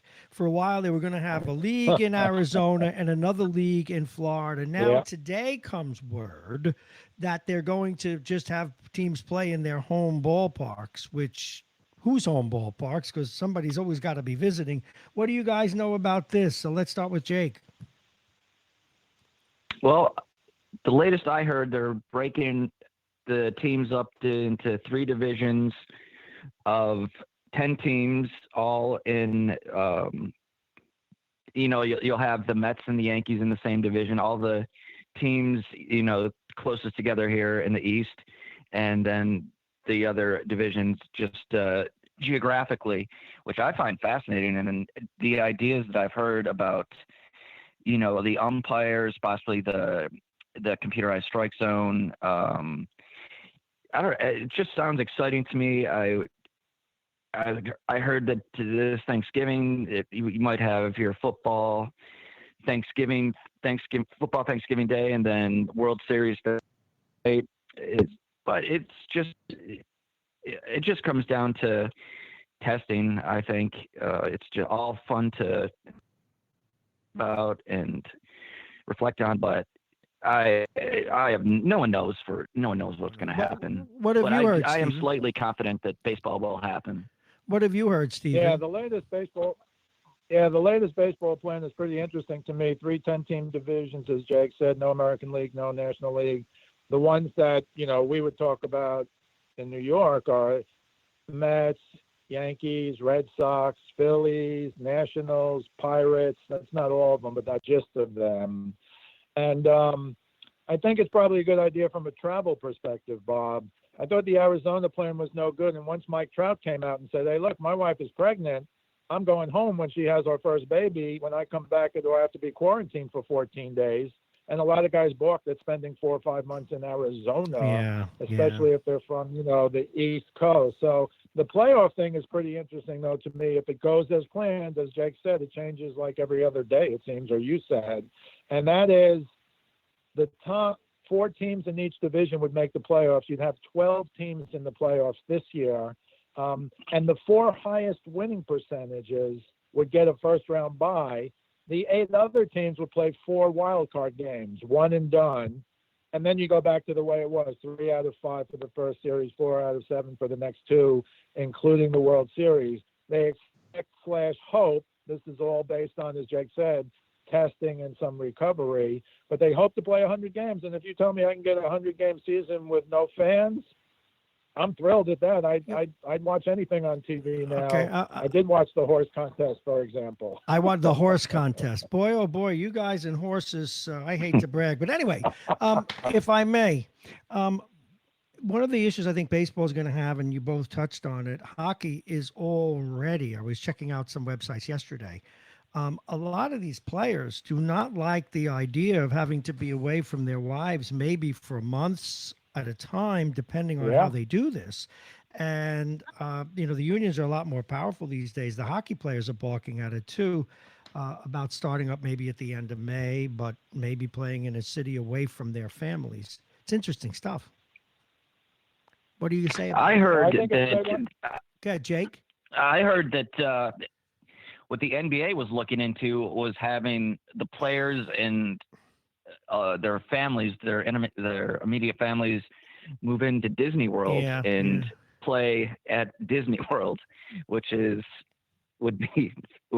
fascinating, and I guess it could work. I guess if they can get enough courts to Disney, I don't know, Land World, whatever they were talking about, but I don't know what they were going to do about hockey, and whatever they can do to come back, I would become the biggest hockey fan in the world if I would watch every minute. And you'd love it. Jake, go ahead. Well, I'm sorry, I've Steve. Heard two things about hockey. I've heard two things about hockey. The first thing is, in theory, of course, they want to come back, play the rest of the regular season, play the playoffs, et cetera, et cetera. But the other thing I heard was if it starts too late and they can't play, most of those teams have 12 to 14 games left. And you probably know, Bob, there's 5 or 6 teams who are out of the playoffs who are only literally 2 or 3 or 4 points back, including, I think, the Rangers, are 2 points out of the playoffs. Yeah, they were 2 points out. At least it's been floated if there's no regular season, if they stop the last 12 to 14 games, that then everybody's going to make the playoffs and they're going to have some kind of round robin at the bottom. And I think that would be the fairest thing of all, because if you're 2 points out and as you wins are 2 points, and you got 12 to 14 games left, there's lots of room for a bunch of teams to either move in or move out, and be the fairest thing to me. Hey, Steve, what do you got coming up this week that you'd like people to listen to? I just shot a couple of videos with Anthony Sorbellini. One was on kind of what we just talked about, what the 4 pro sports are doing now to come back, with, of course, the understanding you really don't know. These are just the latest, latest plan for league. And we also did a thing that you and I just kind of talked about, Bob. We did an NFL, not just draft, NFL last 2 weeks thing where we essentially talked about Gronk and the top 3 quarterbacks and Justin Love and Aaron Rodgers. So they'll all be up probably today or tomorrow. So we got a bunch of videos. I put up a bunch of new ones 2 days ago. If you go to the homepage and click on April 2020 Sports, there's like 5 new videos from the last week. Steven? And also on Sunday morning, Joe Stazak is going to be I'm on with him.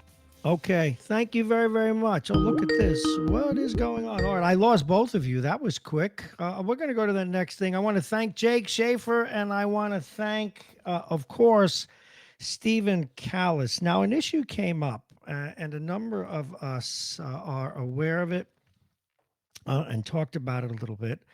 And got a text earlier today, and one of our regular callers wanted to talk about it. And I brought it up with a number of doctors.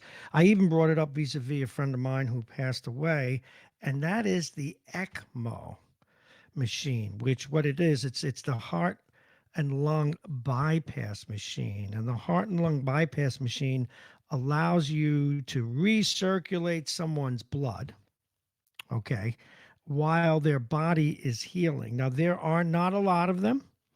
They're mostly in major hospitals where transplants and bypass takes place, but they could be a very interesting component to dealing with COVID. Anthony's on the line and wanted to talk about that. Anthony, good morning. Good morning, Bob. It's very apropos today for me to talk about this, and you hear my voice. I'm breaking up a little bit. Today is my youngest son's 38th birthday. Yes. So I want to wish him a happy birthday. Happy birthday. But as you know, Joseph, about 6 years ago, just developed a infection. They didn't know whether it was a virus, an infection, whatever. He was in a hospital, local hospital in Connecticut. He was in ICU, put on a ventilator, started doing a little better. To put him in a room, and all of a sudden went south big time. Yep. During Superstorm Sandy, we were literally with the pass on the highway, and it was a mash scene with them bagging him in the back of the ambulance. I was sitting in front, going to Yale, New Haven. When we got there, immediately went up to there's a ICU on every floor in this hospital with a different specialty. Went right up to the pulmonary ICU, and he was placed on.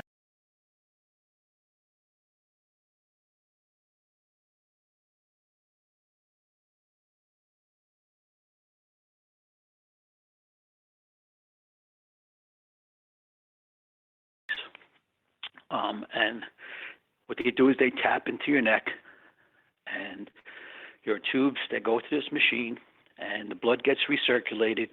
It highly oxygenates the blood, which allows the body to help heal.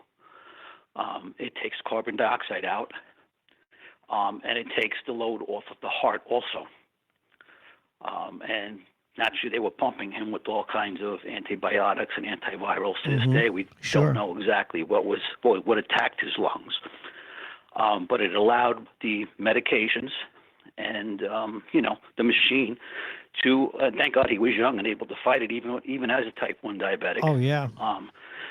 But I think what I didn't hear the whole interview the other day. But what's even more important about controlling the oxygen in the heart is that they can control the body temperature with this machine. Yes. So if it's a positive thing to have the body temperature lowered, they'll do that or raise it, depending on see how the patient responds. How long was your son on it? Do you know? He was on it for 11 days. Wow. I went the first 2 days, and on the second day, they said to me, "You can't come and see him anymore." And I said, "What are you talking about?" Because they had him placed in a coma. Yeah, an induced coma machine. Induced coma. And they said he senses when you're here, and his vitals change, and we have to have him in a totally calm, steady state. So I would go, but I would be 3 units away looking through all glass at him. But it's absolutely amazing, and there are so many complications. As much as this machine does good, there are leaks that develop around the tubes that go in, and that's a normal thing. And you have to worry about stroke too. You have to worry about stroke. Stroke, and I mean, what they do with this thing is absolutely amazing, and there's absolutely no doubt that if that machine wasn't available, I would have went to see the funeral director. That's absolutely true. And bringing it up even within the context of the COVID virus. And again, Anthony Coletti's with us. We're talking about the ECMO machine, and I'm going to be asking at 9:00 today. I'm going to be asking Dr. Sternberg about it. The issue, as I understand, because it makes intellectual sense to use it, because then you don't have to force air into the lungs. You can let the lungs relax and heal. But it became impractical for this purpose. They wrote about it a little bit in the beginning of the crisis. They aren't anywhere near enough to use it unless you're pretty sure to make a dent. Absolutely. And it's also, you got to remember, when you use a ventilator, you're irritating your lungs by sticking a tube down the throat. Yeah. You know what? Go ahead. I'm sorry. And that all that does is oxygenate the lungs. It doesn't, the bloodstream and the heart and everything else still have to work on their own. Whereas the machine allows the body to get into a state of rest that allows it to heal, because it doesn't have to maintain its normal body functions, and it can focus on fighting whatever disease or affliction, And then of course the patient doesn't have to struggle breathing. What I have found emotionally troubling, not troubling in the sense that they should do this or that, is with the COVID virus, Anthony, and I know it's very emotional for you with your son, and I hear that, is with the COVID virus, most of the people they're putting on ventilators are not coming back. So now they have to ask DNR so that the person knows they're putting them to sleep. And in a lot of cases, these people know they may not ever wake up And I know that that's probably what happened with my friend, and it bothers me no end that you're finally going to And get that's not relief. just COVID. That's just part of the normal ventilator process. Yeah. The longer you're on it, just because of the way it works, it's harder for to take the patient off of it and have Yep. them resume normal lung functions. Now, was your son, was he aware when he was in that induced coma, or did he just wake up one day and say, wow, I'm better? Like I said to you, he could sense when I was there as far as, but as far as memory or no, he had no clue. He woke up. Actually, when they took him off, he didn't wake up for a couple more days. But when he woke up, he was blind in one eye because one of the things that happens is your blood pressure gets raised. Yeah, what did pop a vessel? He popped tore a retina in the back of the eye. So I mean, here he was. It was actually a total of 31 days that he had no clue what was going on, but it was 11 days on the ECMO. Wait a minute, 31 days? My God. Yeah, between ventilators and, like I said, it was the last-ditch effort going through superstorm standing. And believe me, I tell you, it was a mash. It was a mash scene with the bag, squeezing the bag. Yeah, I remember. And like I say, it is. He woke up blind in one eye. So think about going to sleep, not knowing you're asleep for 31 days, and waking up with half your sight. Yeah, I know. Oh, God. Yeah, it's frightening. I know. I have a close relative who was in an induced coma this past summer. And they told him before they put him under that they asked him if he wanted a DNR. And believe it or not, he said he did not. He was suffering from leukemia and, again, got a pneumonia as a result because of his immune system, blah, blah, blah. But again, he has no recollection, and he was perfectly comfortable with the fentanyl and the stuff that they were pumping in him. God bless him; he's come through it. But yeah, I wish it's always a fantasy of mine, liking being dweebish when it comes to this stuff, that they should be using things like ECMO more, but because they really are genius things. I mean, the whole body can rest; the heart doesn't have to pump. Go ahead. The sad part is, much like we were unprepared for Corona was with ventilators, it's a balancing act with money and the need. That's and I hate to say it, but that's really what it boils down to in our system. Well, it does. If there's not a consistent call for X amount, without pandemics, without any type of disease, you're not going to have an overabundance in reserve. Absolutely true. I mentioned this to the doctor the other day. I don't know if you remembered it, but Dr. Carson, who now is in President Trump's cabinet, I read one of his first books. I recommend him to anyone. His life and what he became. He became a great brain surgeon. But you know what? He was very interested when he was an intern and a medical student in why there were strokes from those machines. And so he used to go in when they'd have somebody on ECMO, because you can actually get at the blood. As you said, there's leakages. Yep. And he would take the blood and he would take it back to the lab. And he was the guy that figured out, do you know the way a red blood cell is formed with like a little concave in it? That's so it can compress and go through tiny blood vessels and capillaries. And he's the guy that discovered that's why if the earlier machines, if they damaged those, that they would cause strokes. So they amended the machines. Very, very interesting guy. But anyway, I'm so glad, and you should take happiness, Anthony, that your son is well now. Thank God. Absolutely. How's your father? How's your stepdad?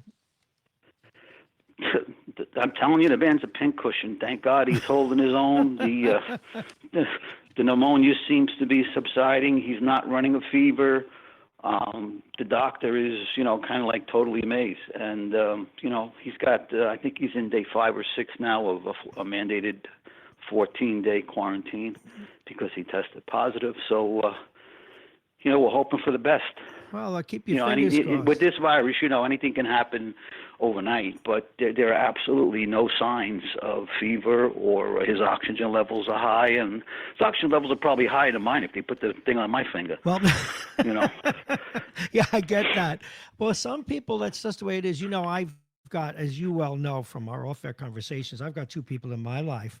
One who died, and I'll get to that call in a second. That is my next guest, Al Tarantino. But I want to finish this thought, Al. One of my best friends was in Olympic shape, as you know, Olympic shape, just Yeah. but in our age group, within 10 days from cradle to grave, gone. Just right, the whole. Bob, I believe that's DNA predisposition. Yeah, so do I. Now, my other buddy, whom you know, and I don't mind saying this, double amputee, very bad diabetes, very has some congestive heart failure, got COVID, like your stepdad. Just yesterday, got let back into the general population of his nursing home and beat COVID. Go figure, Yep. Anthony. DNA and will. It's the bottom Yeah, line. big deal. Listen, thank you very He much. got scanned. My stepdad's Scandinavic, so Oh. that blood's I guess just if they can deal with 20 below, I guess they can deal with this. Yeah, they can. Listen, God bless your son and happy birthday to him. And thanks for weighing on this issue. Folks, talking about the ECMO machine, I got to get back to Al Tarantino. He probably thinks I don't love him, but I love Al Tarantino a lot. It's just that with all this COVID stuff going on, we're busy little bees. And let me get him on the phone. I hope he'll pick up. He knows. Pick up, Mr. Tarantino. Pick up. You think he knows it's me? Do you think he knows it's me? It's me, Al.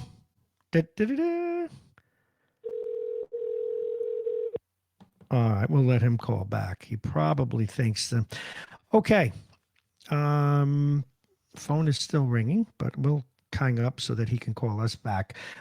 You're listening to Radio Westchester. I'm Bob Marrone, and we are trying to hook up with our city councilman, Al Tarantino, here on Radio Westchester. That ECMO machine is something, and we will be talking, and that's a good tease for what's coming up next, or not next. We'll be talking with Hezi Harris in a few minutes, and after we talk with Hezi Harris, we will be talking actually, you will be talking with the star of politics in your health, starring Dr. Victor Sternberg.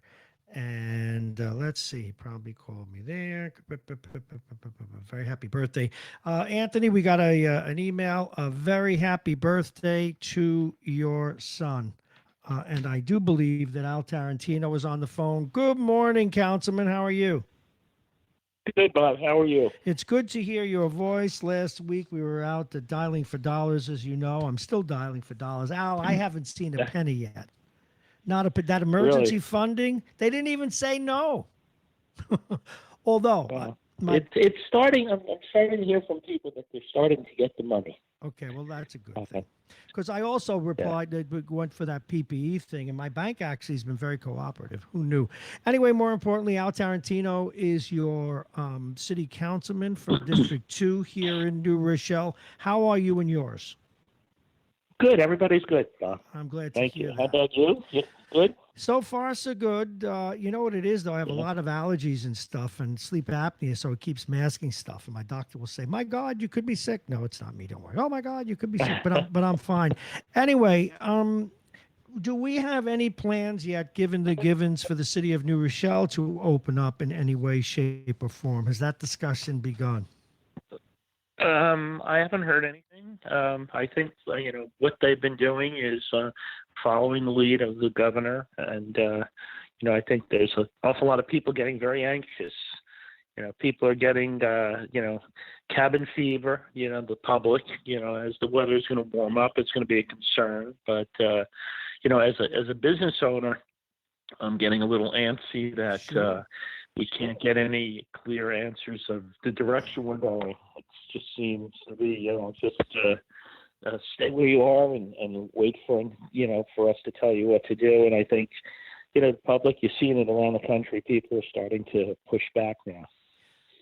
Yeah, we are, and well, tomorrow is going to be a real test day because I'm looking at my forecast. 71 tomorrow, mostly sunny.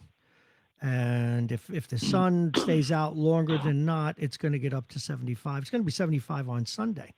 So it's going to be a real test to see how much people can stay home. And then when they do go out, if they social distance or not. Had a short conversation the other day with the city manager. And my understanding is, fortunately, the businesses that supply us with most of our taxes have been open. So we're doing okay with that respect. But the city, I was concerned that the city would run out of money, as some other municipalities are. Well, in our case, we're fortunate enough that we have that substantial fund balance. So, we have a little bit of a cushion, but that's not going to last very long if money doesn't start to come in. I mean, the biggest concern is sales tax, obviously, and right now, mortgage taxes are on a standstill because there's nothing going on. So, if something doesn't open up soon, I mean, we might he might reduce the numbers, but he might end up killing the economy here in New York. I'm getting very, very concerned about it. I know he's talking about extending. The governor's looking at extending the time in certain areas of the state, which would probably be New York City, Nassau, and Westchester County, maybe a few other counties. And if it is extended, I think that we're going to, as business owners, you're going to start seeing more and more disappear. Yesterday, I heard, I don't want to mention the names of businesses, but I've already heard that some businesses have just packed it in and told their landlords they're not reopening. So, you're already starting to see the impact of this in the community, and we will see more of it if something doesn't happen soon. And I'm not saying you're just going to open up everything, but you need to at least attempt to open up a little more. People, tomorrow you'll see. I mean, last Saturday, I drove around and there were a tremendous amount of people walking around the streets. The parks had people in them. A lot of people down at Five Islands Park. People want to get out. They can't stay inside anymore, and this is going to be an ongoing problem as the weather warms up. But I think more importantly, we're on the verge of destroying the economy here, and I'm very concerned about that. I think we all are. I know I joined for my own business. I joined a confederation of small businesses that are affiliating with a nonprofit that's going to try and raise money for local journalism so that we don't go out of business. Those of us in local journalism are in great peril, actually, to be quite frank. But again, it is what it is.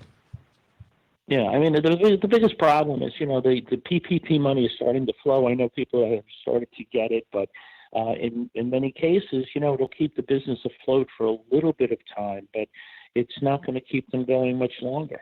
And, also the bigger question is that, as businesses are laying off more and more people, the incentive for people to go back to work that are getting the packages in is great. You're getting that a double shot. You're getting the unemployment and then the additional money from the government. So,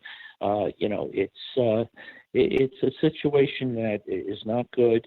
It might be good for work for a short period of time, but now we're getting, we're already, how many weeks are we into this? 5, 6 weeks. Well, and I know we closed on the 21st of March and we're still closed. And then you have the trickle down effect. And who wants to advertise? If I were to call you right now to advertise, you'd say, Bob, I love you, but, I'll send a burger your way. I can't. I'm not getting any revenue. People don't have any revenue coming in. Well, it is a real problem. As a retailer, my other concern is that what we're doing is, as retail businesses are closed, what you're doing is the public is getting more and more accustomed. We're already being hurt by the internet, but they're getting more and more accustomed to purchasing online, and we're creating We're creating a change in shopping habits. Absolutely. So the biggest single problem is we're going to run into is when we open, we're going to have people fearful of going out, and other people that have already required a different shopping habit, that they're not going to come out. So I think that retailing, restaurants, even when we open, are going to, really feel it for a while. And restaurants are going to feel it for a long time. Yeah, and the big question is how many will survive that, and that's the concern. I've been in this business, in the retail business, for 50 years, and I can tell you I've never seen anything like this. Well, none of us have. Again, my guest, Al Tarantino, City Councilman, District 2 here in New Rochelle, also, as you're hearing, a businessman. I know I spoke to your colleague, Ivar Hayden 2 days ago, and he, of course, in his is a business where people got to come in. It's about art. It's about looking at it. It's about Right. framing a Right. picture. He's being heard. Hey, there are always good things that happen during these things. A lot of the street repairs are being done while traffic is light, and that is a boon to mankind. Has that been purposeful to accelerate that? Some of the Well, I don't know how much more they're doing because of the reduction in traffic, but it is great to be able to see them out there working on that while this is going on, simply because we're not seeing the traffic jams in downtown. I'm sure when we go back to work, they'll still be there, unfortunately. Yeah, but still, But we will have put a dent in it, I think, and that is probably a good thing. I wanted to give you a moment or two, too. Do you want to shout out to your constituents in any way? yeah, well, what I want to say is that, it's amazing. I drive around, I walk around my neighborhood. I drive around the city just to see what's going on, because you're sort of tied to the television, watching.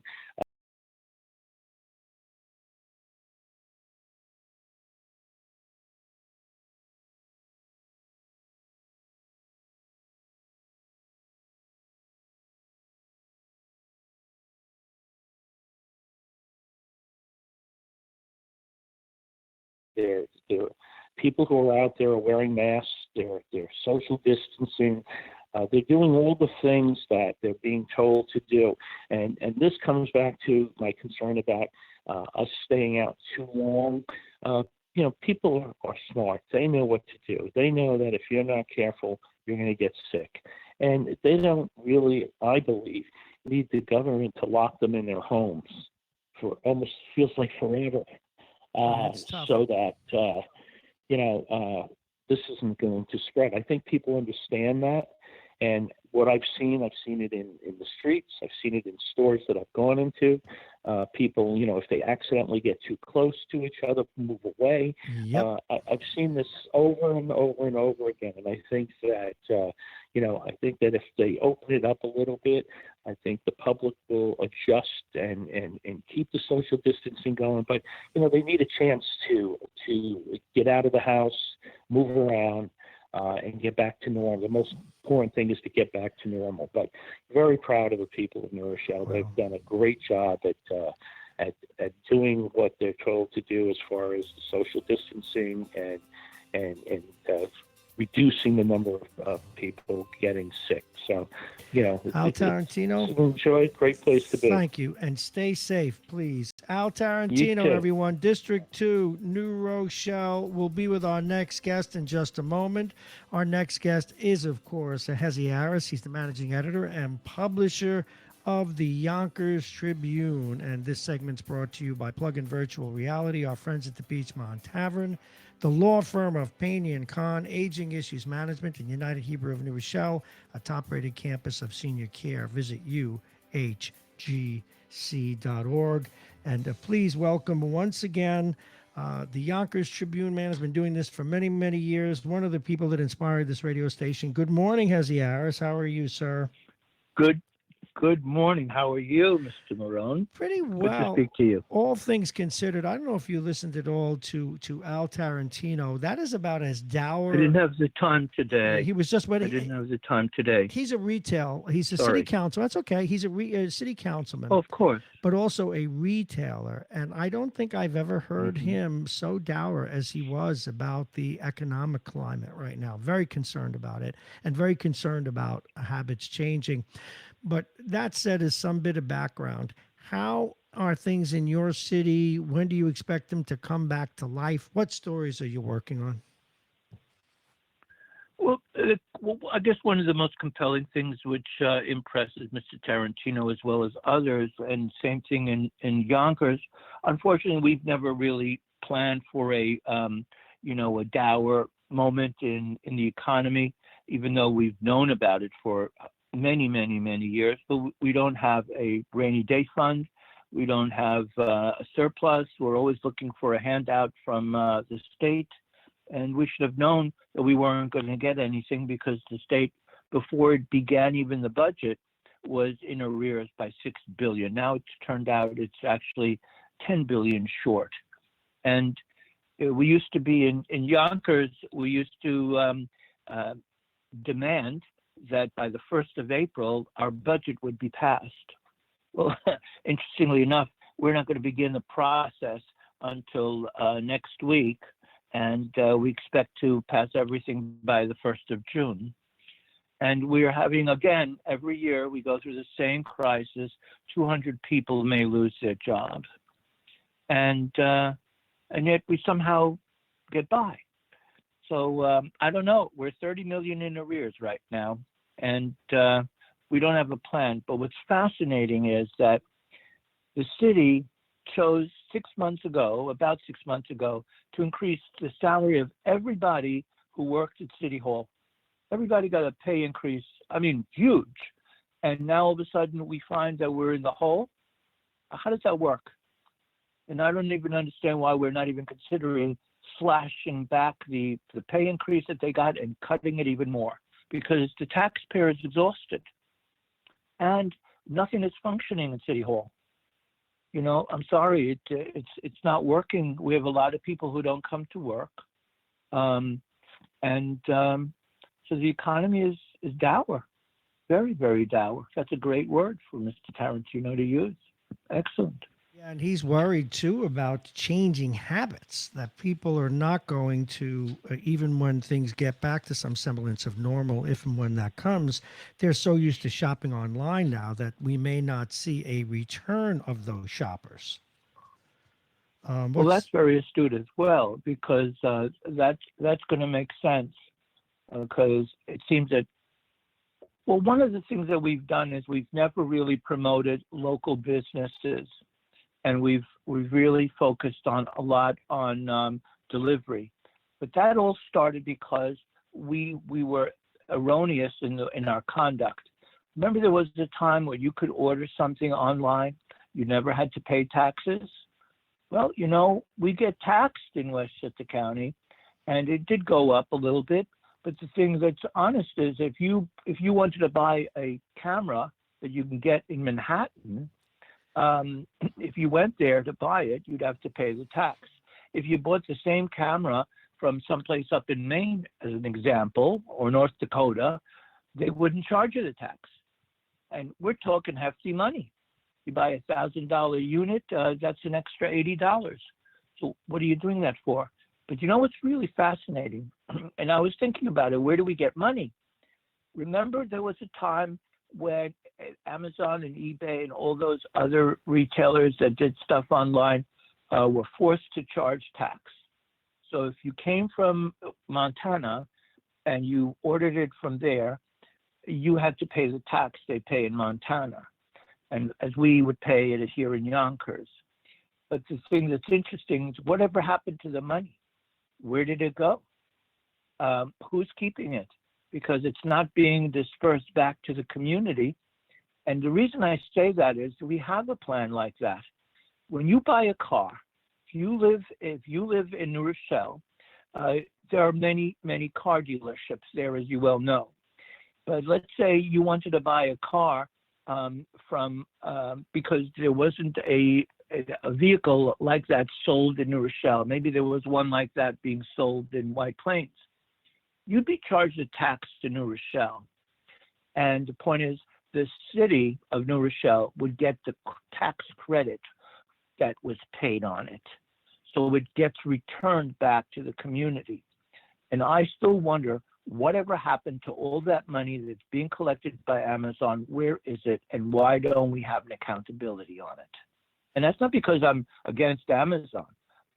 It's just, where's the tax money?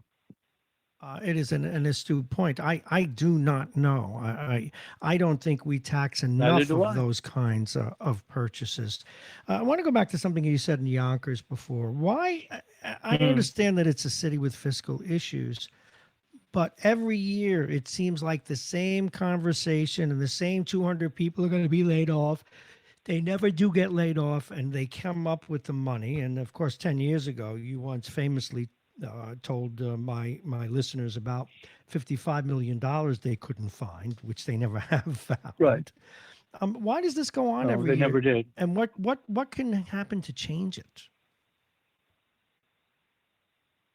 I don't. Well, with this administration particularly, as opposed to others as well, because this administration is no different than the ones prior to it. And we've been doing these sort of con games on ourselves, and we want to believe it. But I don't believe it. There is no way to know that if one year you're going to be faced with 200 people being laid off, that you don't plan for that in the following year.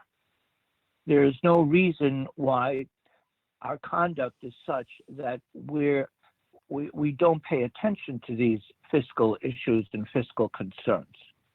So you don't give a pay increase 6 months before you're going to have to deal with this issue. If you want to give a pay increase, then give it after you've resolved the issue of the budget for this particular coming year. So what was that? Am I stupid? I don't think so. Well, the point is that this is wrong. It's all wrong, and they know it. But they get away with it because if you say something in Yonkers, there's retribution to pay. They don't call back. They never respond. They can't deal with issues of contention, and it goes on and on and on. And that's where the city goes awry. They're good people here, but at the same time, they can't function. They're not breathing, and everybody's beholden to the mayor and his cabal, and yet he's sometimes gone missing.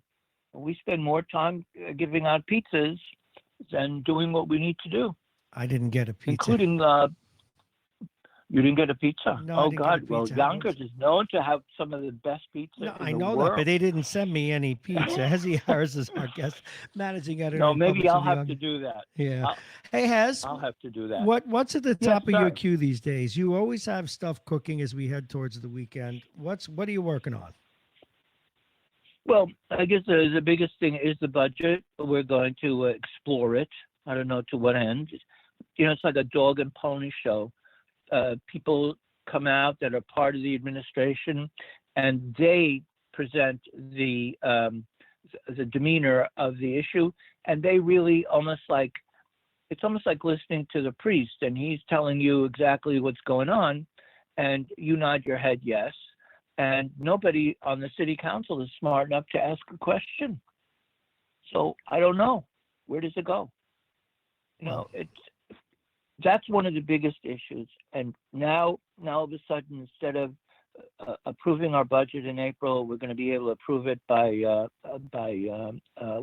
June, which is insanity. No. So that means all these games that we've been hearing for all these years is a joke. Now, and so that's a big issue.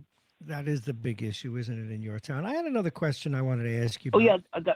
Go ahead. Okay, and then I want you to get to you over with Mount Vernon later, too. That's I wanted to issue. talk about Mount Vernon, but I wanted to ask you something. Since you lived in Israel Mm-hmm, for many years, you still have friends, family there. Right. How effective do you think this shared government issue with Netanyahu and Benny Gantz, do you think it's going to work? I think it has to work. They've come to an accommodation.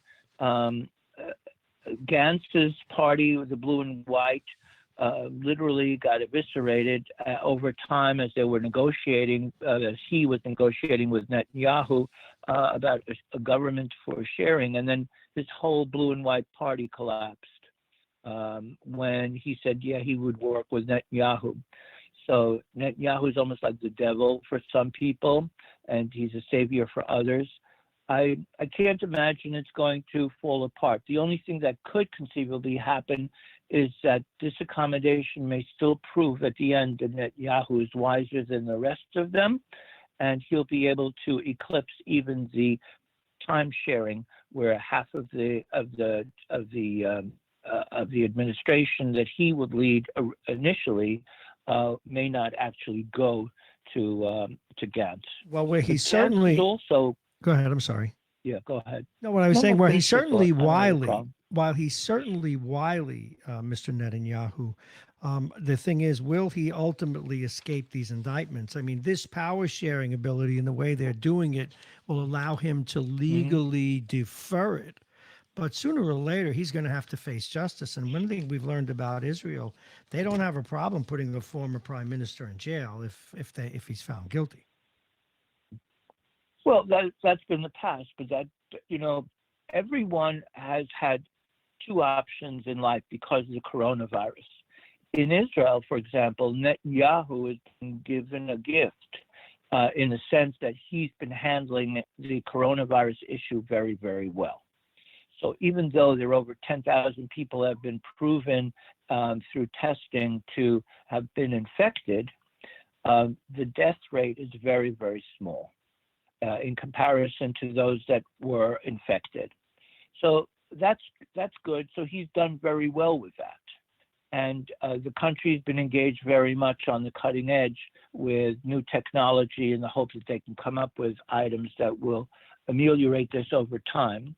And there are even companies there, just as they are all over the world, and that are looking to be able to ratchet this up and have an antidote somehow. So that's what saved him. And I really wonder, though, if at the end he'll have to relinquish some of his power to Gantz at the end. And even though, I don't know if you really looked at the allegations against Netanyahu. Yeah, I have. Some people have said they don't seem to be very, very impactful. If somebody gave him a suit that may have been worth $1,000, maybe not everybody else can afford a suit for $1,000, but when you're a prime minister, it's not the end of the world to have somebody buy you a suit, but it's not like he's going to be maligned. Well, you know what? Some of the things I've seen, his wife in some ways was a bigger problem than himself, and some of the. Well, she ended up getting. Yeah, she ended up having a caterer that prepared food, and at their home, and I think she spent over $100,000 worth of food on food. I don't know how long the time period was. She probably shouldn't have done it.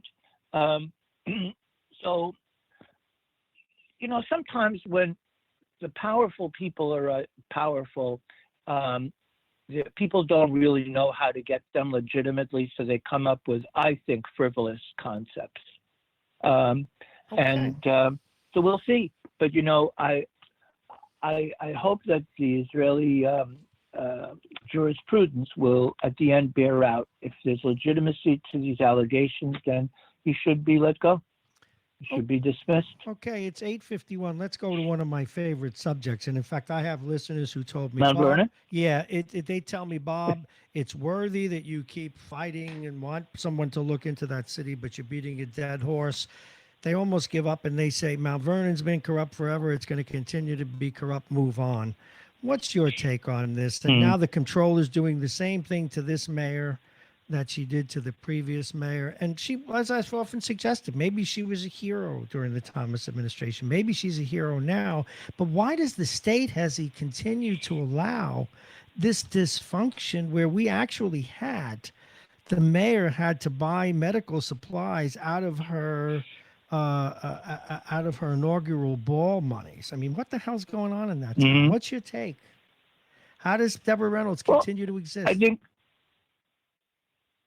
Well, I thought at one time she was a savior as well, but it was indicative of the relationship that Reynolds had with Thomas, who was the mayor at the time.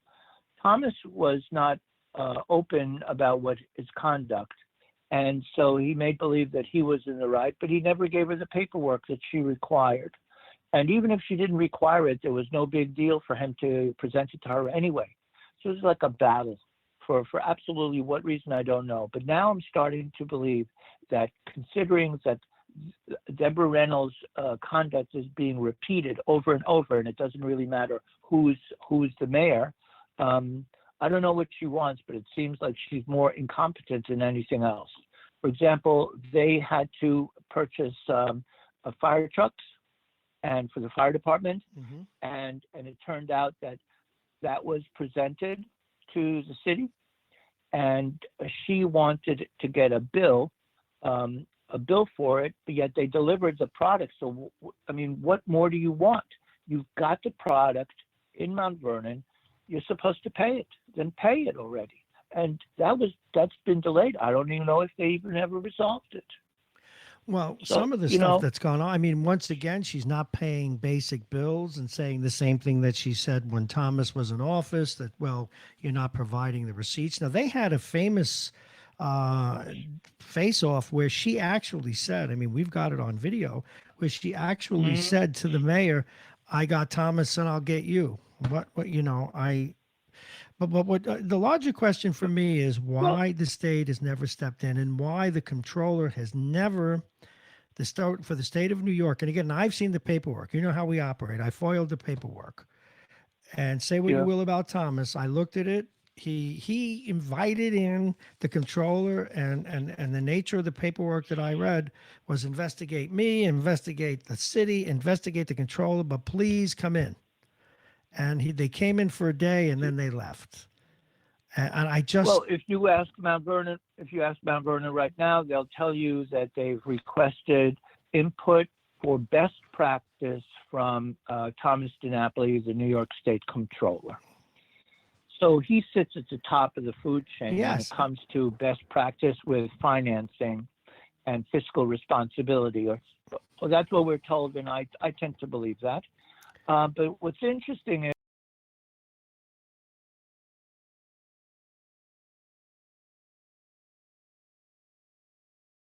he's in a position to say, is he not? Is he in a position to say that there's fraud going on or incompetence and that the governor needs to remove her? He has no right to do that. The way it works is if you want to control the finances under the aegis of the mayor herself, then what you need to do is you need to reach out to your delegation, such as Gary Pretlow and the Lyndon Williams delegation that represents them. Not Lyndon Williams, because I think you need to get somebody who's part of the Assembly or the Senate, and you can request through them that they ask for a financial control board to take over the finances. At which point, it would be the state that would do that. So that's the mechanism. Guess who's calling Gary Pretlow? Let's who's calling Gary Pretlow. Me. Go ahead. Continue, sir. Okay. Well, that's the point. That's the way it's supposed to work, and that's the way it worked twice before. Under Bernice Spreckman, she was first requested for a control board to come into Yonkers. She was successful. Her job was to beseech the governor, and when she did so, he had the responsibility either to say yes or no. He said yes, and then years later, it was the late Richard Brodsky, who was also asked for repeat performance of a financial control board. He also went to the governor and got approval. And so that's the way it works. But, we're not going to get anywhere with DiNapoli because DiNapoli only is. Got it. Well, let me ask you something else. Tell you best practice. I was talking to someone last night on Background, okay, and I can't divulge their name, but the issue was, but it was on Background. I mean, I could tell you off, but not tell you off, but tell you off there.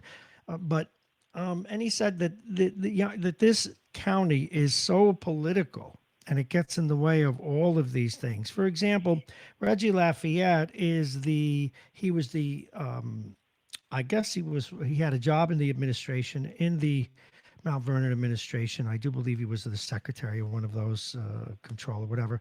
He then was the head of the party there. And then now he's the head of the party in the county and very, very powerful. And now he's both. He's now in both. So you've got, with the Democrats having so much solid control, can Pretlow, can these people act without fear of retribution from him?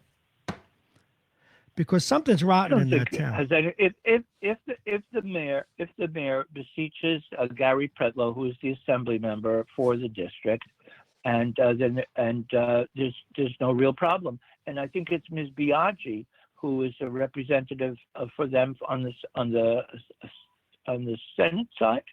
Yes, Senate, yes, she right. is. So she's the Senate. So the point is, they could besiege both, and then they have to follow it through. At the meantime, though, the mayor is actually awaiting best practice from DiNapoli, but that's going to go nowhere. So she'll get best practice. That doesn't mean she doesn't do anything about it. Well, you know what? As Well, always, just to give you an idea of how corrupt Mount Vernon is, there was is Lisa Copeland earlier this week. She ended up posting something on Facebook at 6:31 exactly, and for a 7 o'clock meeting. 6:31, the same night of a 7 o'clock meeting, which is not an official way of posting anything. First of all, you need to post something like this that requires public input or should permit the public entry into hearing what they're deliberating over. And she never did that legally. That's normally done through the city clerk.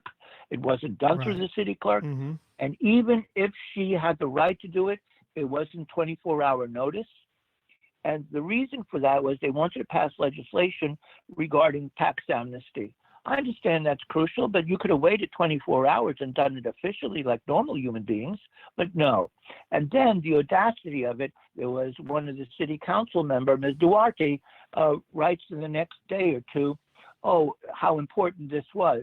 Well, you forget the fact that it's all been done illegally. So if somebody wants to challenge you after the fact, they can because you never did it legally. You know, it's funny you What's say wrong this. with these people? One of the conversations I've had with the mayor, the current mayor, is I've gotten the feeling now after covering Mount Vernon for these number of years that a lot of people in the Mount Vernon government, honest to goodness, don't really understand how their own government works. It's like amateur night.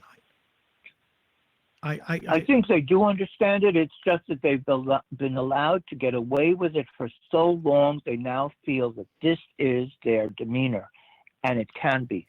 But they don't run the show, and that's probably one of the problems. Mayor Sean Patterson Howard, I think she demands a structure, and they're not ready for it.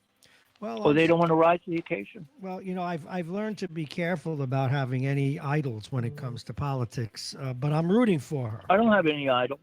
No, I know I'm you. rooting for her too. I mean, I know you are. Rooting for her means rooting for the city of Mount Vernon. How could anyone deny them that? Okay. All righty. We've got to move on. Hezi Harris, please, folks, read the Yonkers Tribune. Who's on your radio show today, sir? Oh, we got some really interesting people. We got a graffiti artist, not artist, but actually he studies graffiti, and he's also an investigator, and he does gang-related items that relate to that. And we're speaking to a lady that put together a GoFundMe thing to be able, from Chappaqua, to offer people an opportunity to present books to children who don't have access to a library or Wi-Fi and stuff like that, and a few other people as well. It's all really quite exciting. What time and where do they get it? Oh, it started 10 o'clock, and it's at the Westchester on the Level radio broadcast, and you could find out who we have on the YonkersTribune.com website. On the upper right-hand side, you always see who we have that particular day. Okay, thank you. Before. Thank you very, very much. We'll talk to you down the road. Hezi Harris, take care. Folks, we're going to take a break, and coming up in 3 minutes, Politics in Your Health, starring Dr. Victor Sternberg, the first of a number of new shows appearing on Radio Westchester.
I take it that's you, Doctor? That's me. Okay, hold on 1 second. We go on in 2 minutes.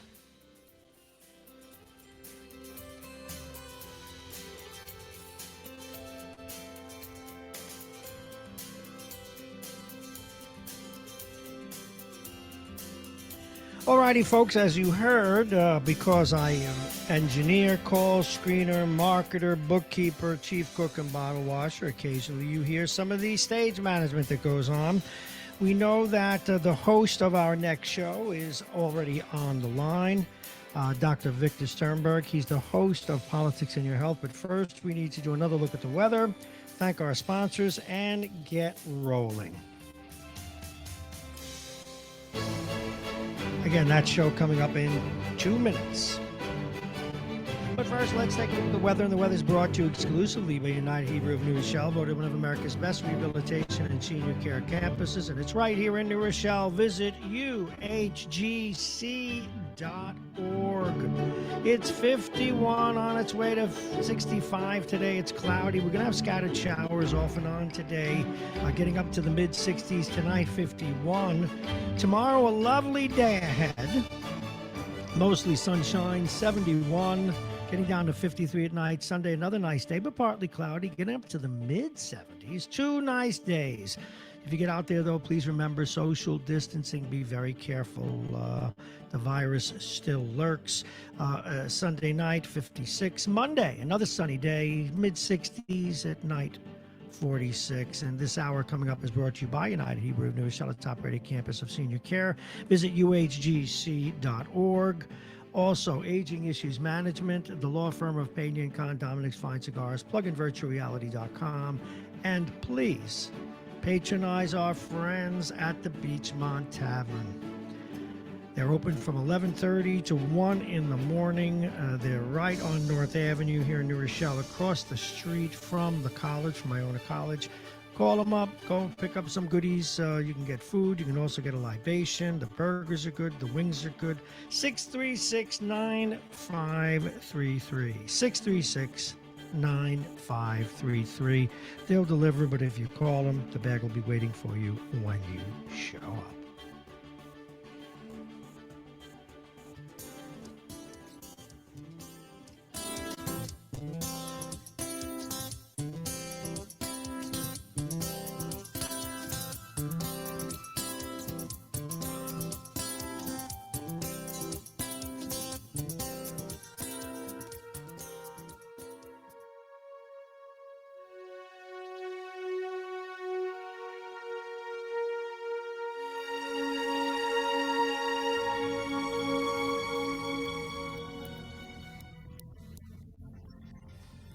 All righty, welcome.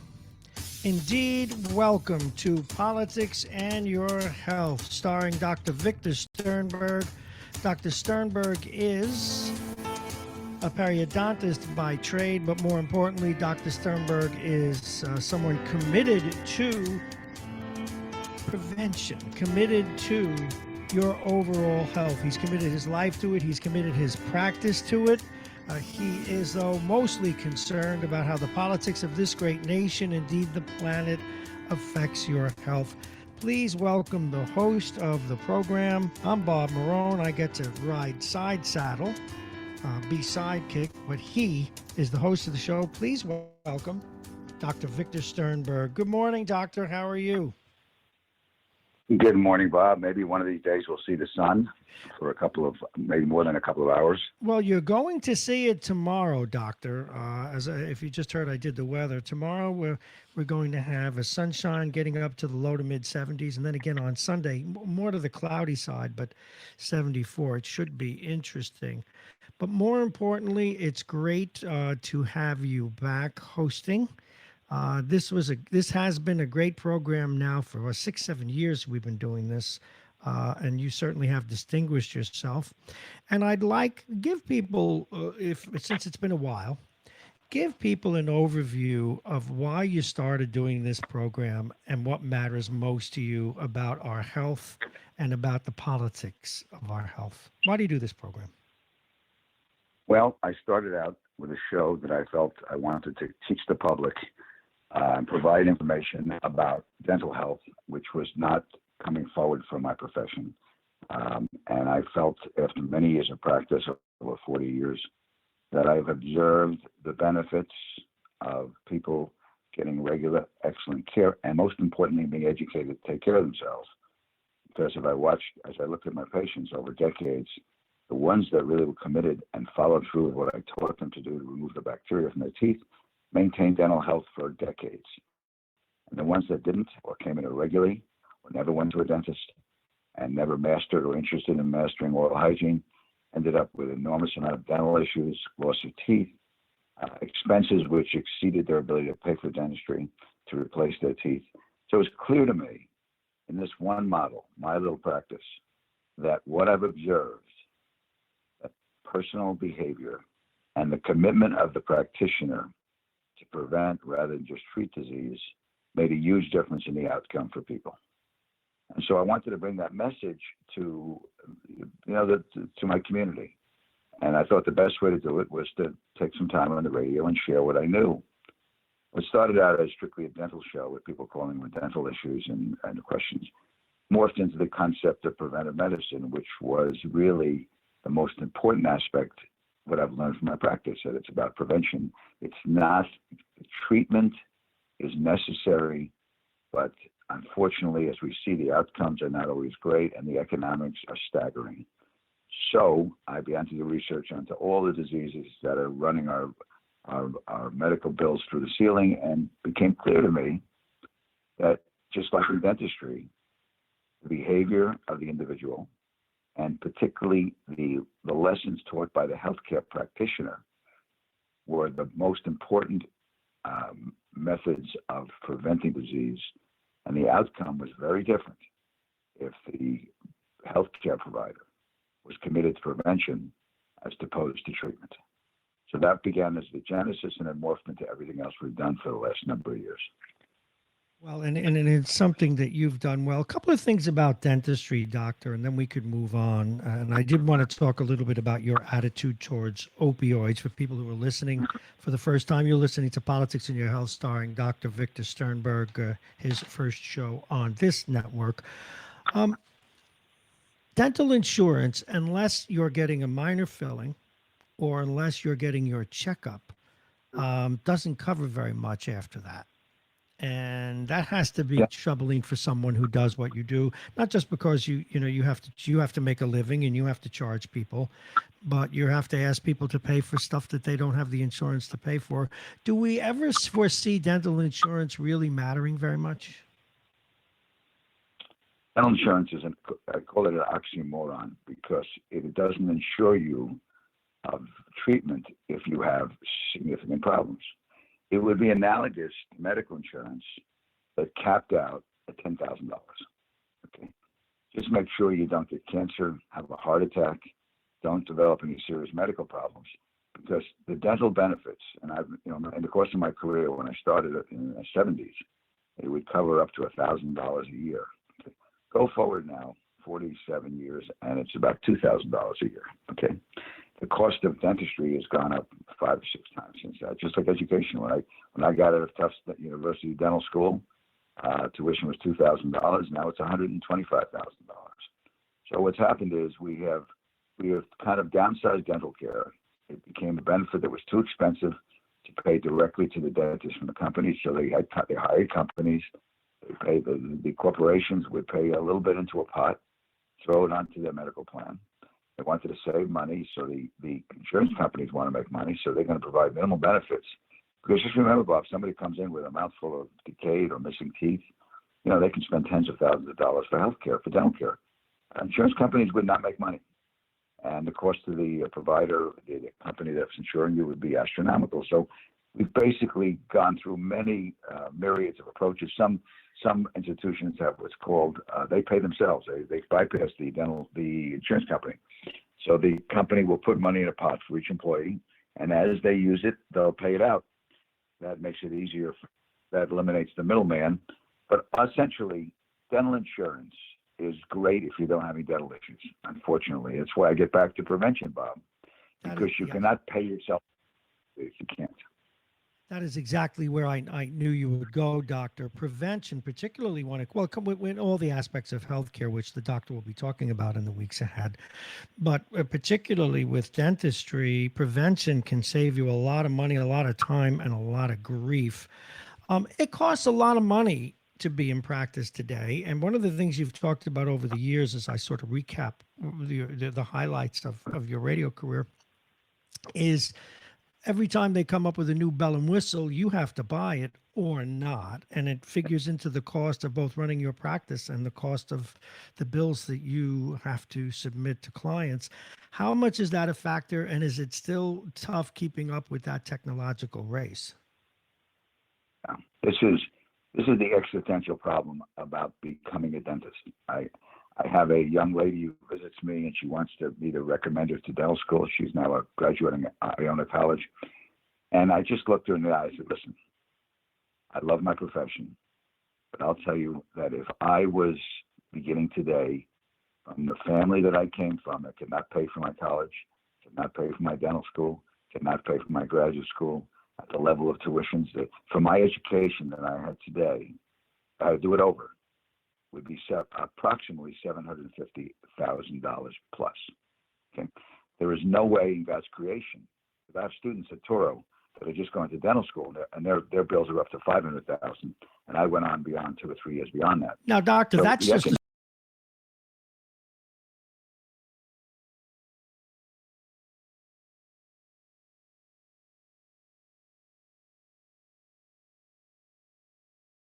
included the cost of constructing my office and equipping the operators, all the equipment I needed, $60,000. Okay, today I have pieces of equipment. I have this CAT scan machine, this miniature one. It cost me, the original one cost me $180,000. The one I have now, it came down to only $80,000. One piece of equipment costs more than the entire cost of building an office, constructing it, and equipping it. So when you add those numbers in, and then you go and say, somebody comes in and we can do wonderful things. You're missing teeth, I can replace them. Here's the problem. Your insurance pays $2,000 or $1,500. The procedures to replace your teeth are going to cost you tens of thousands of dollars. And that's for me just to pay my bills. Because the overhead in the dental practice, forgetting the loans, leaving the loans out, which are enormous, just paying the salaries and the rent and all the supplies is about 60% of every dollar you take in goes to just pay the overhead in the office. Then when you're done with Uncle Sam and all the taxes you pay around here, I once calculated that a dentist, a fee-for-service dentist like me, that does not accept insurance as full payment, nets out at the end of the year between 6 and 8 weeks of what the total gross income of the practice was. Now that does not include the enormous debt burden you have accrued. Because remember, $750,000 for school, maybe $500,000 to build an office. Your debt service is like having a mansion in Westchester you're paying a mortgage and taxes on. So the economics of being a dentist and running a dental practice is so onerous that I just look at these young people. I said, I hope you have wealthy parents, because if you go in to start your own practice, it's almost impossible. And if you get a job with somebody working in somebody else's office, your salary will not be commensurate with your debts nor your education. So we have a dilemma here. This is the enormous dilemma in my profession. Medicine is getting around it a little bit by giving students at some universities like NYU free tuition if they go to medical school, if they go into certain specialties or don't go into other specialties. But we have to find a way to encourage and allow people to enter the profession of dentistry or medicine and not feel that they're putting themselves into debt from which they will never emerge. It seems like an incredible mountain to climb. Again, you're listening to the first, at least on this network, the first iteration of Politics in Your Health, starring Dr. Victor Sternberg, who, as we've said, is a periodontist by trade, but his radio practice, if you will, his radio show has evolved into much more than that, but we're just covering the basics now. Now, Doctor, you are renowned for not running a very serious dental practice. Periodontal work can be very painful. You do implants, etc. You run your practice basically opioid free. I think you've said in the past that you've written a prescription for opioids maybe once in 20 years, something like that. Talk to us. It, it's once now it's 16 years. One prescription I wrote unnecessarily because the person was completely bent out of their head about if they didn't get it, they'd have too much pain. And actually, I recently, maybe 2 years ago, wrote a patient, said, I cannot take anything but narcotics, which makes me worry because I worry about them being addicted. But I gave her a drug called Mobic, which they never heard of. It's actually a variant of ibuprofen. And they came back and they said, what a wonderful drug. I had no pain.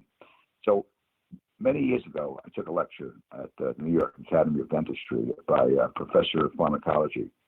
And he presented a couple of studies, double-blind studies, which means the patient didn't know what they're getting and neither did the doctor. One group got Tylenol with ibuprofen or Advil. The other group got the narcotics, whether they be even from morphine down to Vicodin, Percodan. And they compared the pain responses of the patients. This was people who had their wisdom teeth removed. Well, lo and behold, the non-narcotics provided equal or better pain control and many, many times less side effects. There was no nausea, there was no drowsiness. And so the study concluded, and this goes back almost 20 years, that there was no benefit to using narcotics. Okay. Now that study took forever to permeate to my profession and the medical profession. And there's a book written, I mentioned on the air, it's called Dreamland. And it was about by Quinones, and he documented the growth of the opioid industry in the United States and how pharmaceutical companies, physicians, Medicare and Medicaid clinics that put out pills, and the government were complicit in allowing a proliferation of narcotics like we've never seen before in the world. And only when the deaths got into Westchester, Scarsdale, Briarcliff, did people wake up and say, wait a minute, drugs are not just bad for kids in the ghetto, which was going on for decades, but ignored, of course, because of the political issues we discuss. But now it became a crisis in our backyard. And I'm going to tell you, Bob, we've lost, I know we're looking right now at, what's going on with the COVID, but we've lost well over 500,000 people in the last 10 years from opioid overdoses. Yeah. No, but doctor, the reason I'm sorry to step on your words there. Absolutely, you were a bit, I would say, significantly ahead of this curve. But I'm sure I know the practice. Okay, you do implants. You've probably taken out impacted wisdom teeth. You've done dental surgery that was severe. How are you able to get around using opioids? What prescriptions work, or what can you tell us about that? And why don't other doctors do it? Why don't other dentists do it? I told the patients that this combination, I've tried both. This combination will be more effective and make you function better. I'm not going to prescribe you a narcotic because I found it's less effective than what I'm going to give you. I know it runs counter to what you believe, but I want you to try it. If you do not get relief, I will deal with the opposite. I will provide you with something of a narcotic, and I've never had to do that. Nobody called me up and said, Doc, I'm still in pain. Can you give me a narcotic?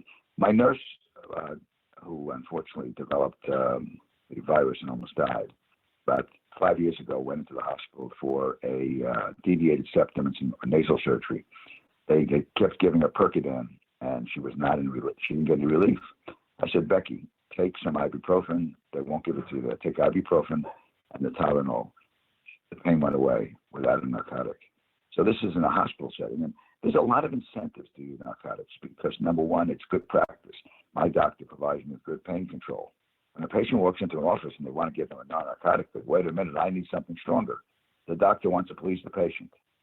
The reps who go around and talk to the physicians and dentists, they sell them on using narcotics. The old story, OxyContin is not addictive, it's safe. That's Purdue Pharmaceutical issue, which was totally a lie.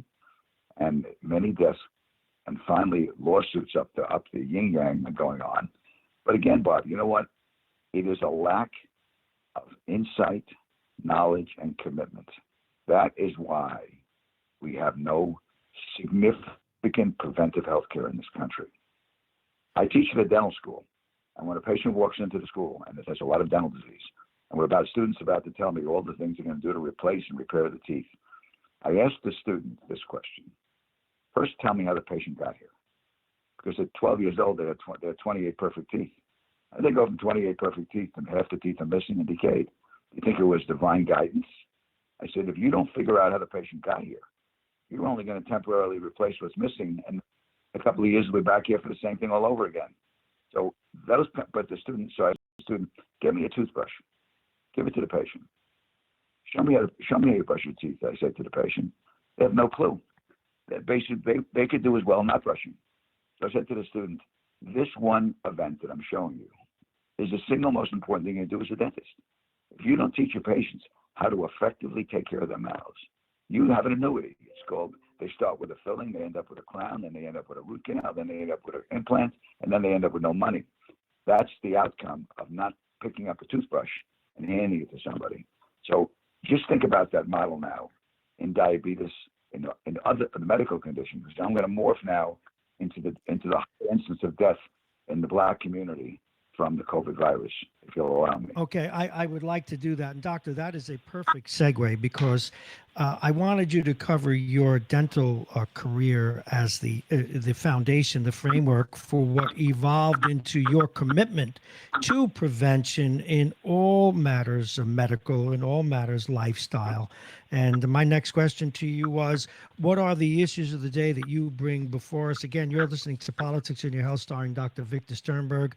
Let's talk about why the COVID crisis is impacting the African-American community as it has. Go ahead, Doctor.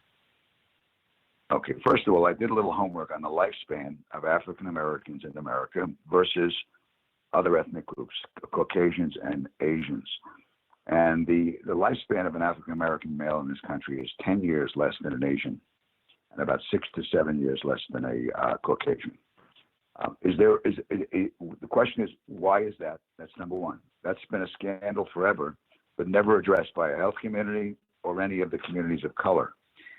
In the number of people dying in hospitals, Milwaukee was a good example where the death rate was usually disproportional for Blacks versus Caucasians. 4 out of 5 Black women in this country suffer from obesity. High blood pressure, cardiac disease, and diabetes are rampant in the Black community. The incidence of maternal death during childbirth is 4 times higher among the Black community than it is among the other communities that are not of color. Now, how much of that issue relates to the following? The pre-existing condition that somebody enters a hospital with has an enormous effect upon the outcome of this virus. Leaving out elderly patients who die in high numbers, when you look at the number of people with pre-existing conditions who die who are not elderly, the percentage is usually different between the healthy patient and that comes in with pre-existing conditions. So the question becomes, why is the Black community so laden with pre-existing conditions? How did that happen? Number one. Number two, what have we done about it as a society? Or what have we not done about it as a society? And I'm going to throw the ball a little bit into the Black community because, every community has spokespeople, and sometimes, we focus on inequality, and I get it. And I can talk about that for hours. Inequality is an issue. The fact that Black people don't have the ability to separate if they're poorer because they have to live in apartments so close together, or the communities they live in, or the bus drivers who are exposed to. I get all the issues about people being able to work from home and those who can't.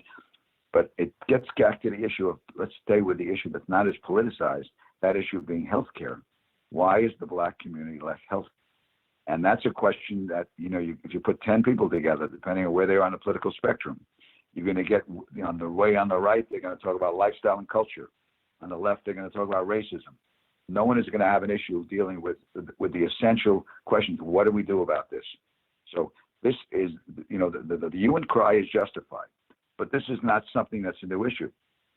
You already had the fire was lit because of the high incidence of pre-existing conditions. Now you had a virus that can kill you if you have pre-existing conditions. So the answer is really, what do we do about pre-existing conditions? How can we reduce the incidence of diseases why is obesity is an educational issue? It's a lifestyle issue. High blood pressure is a function of that very often. Cardiac disease is a function of diet and diabetes. Diabetes is a function of very often diet alone. So we have this enormous problem of not dealing with preventing these pre-existing conditions, and the vast majority of people who get them because medical care has not addressed it to the same rigor as my profession has not addressed prevention. I'm going to the office today to see a lady that has her temporaries fell out and she's got a mouthful of problems and she's had a lot of dental care and never learned to take care of herself. So this is a universal healthcare problem, and it's impacting us every day in the hospitals as African Americans die in disproportionate numbers. We're talking with Dr. Victor Sternberg. Every time I listen to this story, my mind cooks Dr. Sternberg. Again, Politics in Your Health, starring Dr. Victor Sternberg. What can be done? Whose job is it to be advising these communities? Whose job is it? I'll change the question. Whose job in America it is to provide optimal health for the American population? Do we have a healthcare system, as I mentioned before? Or do we have a sick care system? Who's running the show? And I get back to opioids, Bob, because it's the most blatant example of where the government and the healthcare industry, and I'm going to include physicians and pharmaceutical industries, did not have an interest in preventing this opioid crisis. They had an interest on the side of the pharmaceutical industry in profits. As far as the government goes, they were lobbied to death by pharmaceutical companies, so they danced to the tune. And medicine didn't really do its homework. No, it did not. But what are we to do? I mean, you've outlined why so many people are dying. You've outlined why the underlying conditions were a part of lifestyle. What are we going to do about it? I mean, you preach about it, you talk about it, we take calls about it. Do you see? Is it a question of individual responsibility as well? Yeah, that gets into a real problem, Bob. The role of the individual versus the role of society. You know, what is the government's responsibility, and what is the individual's responsibility, and what is the community's responsibility? What is the community I'm living in Briarcliff to make sure kids don't vape? Because vaping was rising rapidly. We had a community meeting about it, and we discussed it, but we didn't come up with any real suggestions how to stop it. Here's a question I'll ask, and I'll throw it out there. Is a society a bottom-up outcome? So in other words, when you put together a group of people who are committed to each other, a sense of community, a sense of national pride, a sense of each other, I am my brother's keeper. Or you put together a series of communities in which what's going on down the street doesn't matter, as long as I get mine. I want my lower taxes, I want this for my kid, and whatever happens, you know, do the people in Scarsdale really care what's happening in Mount Vernon with the children going to school? I mean, we're all live in Westchester. We're all New Yorkers. So the problem becomes, is there a national will, a communal sense that we're all Americans interested in each other? Or, you know, are we separate tribes all over this country that have only interest in our tribe? You know, when you look at Scandinavia, one of the reasons they're more productive and seem to be more profitable and a happier society is they see themselves all as Danes or Swedes or Norwegians. There's a sense of they are in it together. I don't think in America we think we're in it together. I think each of us sees our country through the spectrum of our own color, our own race, our own background, our own education, our own communities, and as a result, there's no pressure on the government to change anything. And I think that's the existential reason why we haven't made progress in this area. Or for that matter, progress regarding healthcare. Doctor, each week, and I know you'll be doing that as we move forward, you bring a number of issues, arrows that I like to say you put in your quiver. What is in there today? Well, I'm going to finish this issue right now, and then I'll move on to what's going on medically with COVID. Mm-hmm. Here's the question I would throw out to the listeners. Is the fact that people are poor lead to disease? Does poverty lead to disease? Or does education or lack thereof lead to poverty? Is there a role of culture and lifestyle and values?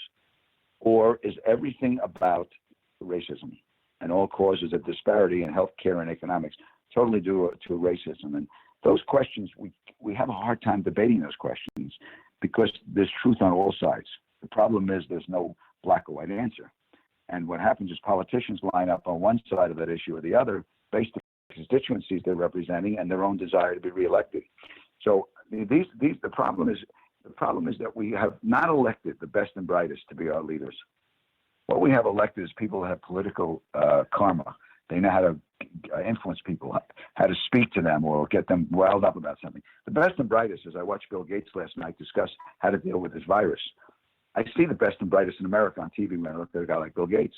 But he's not president. He's not a senator. He just happens to be a very bright man who's made a huge difference in the world.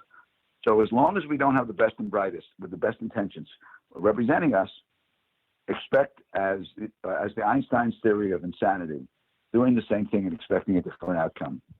And on that note, we'll move on to other issues. Okay, let's take them. Although I have a couple of reactions to that. We have, and it's one of the essences of a democracy. We don't always elect the best and the brightest. We elect the person that we think is going to do what we want, as opposed to what's best. And not that that's a bad thing, because if people only did what they thought was best, we'd have a dictatorship. So it's a tough nut to crack, Doctor. Let's move on. Let's talk about COVID. Gates was on last night on CNN, and they were talking about a vaccine for the COVID virus.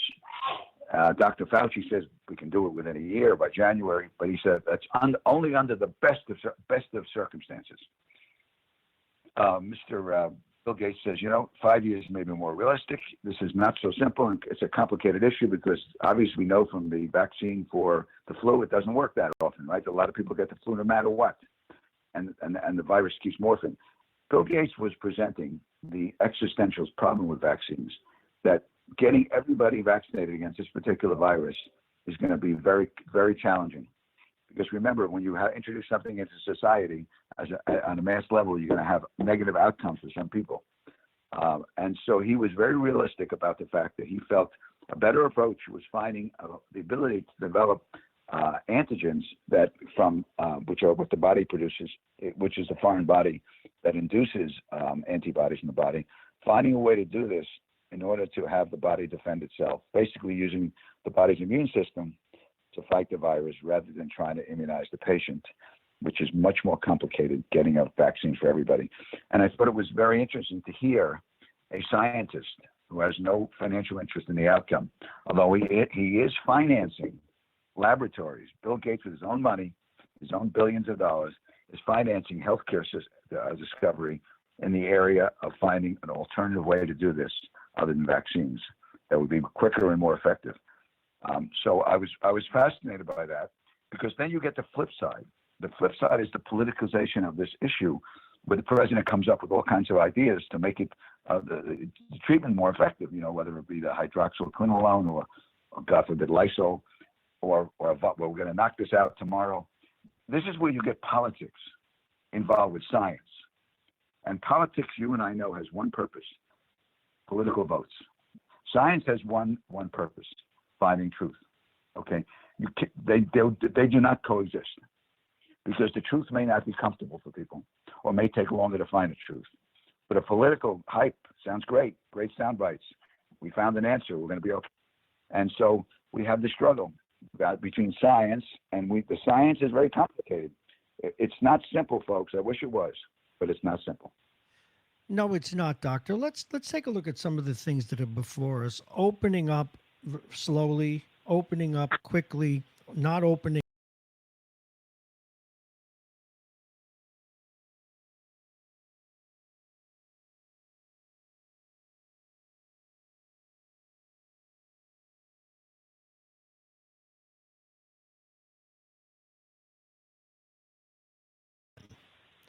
That people are going to die.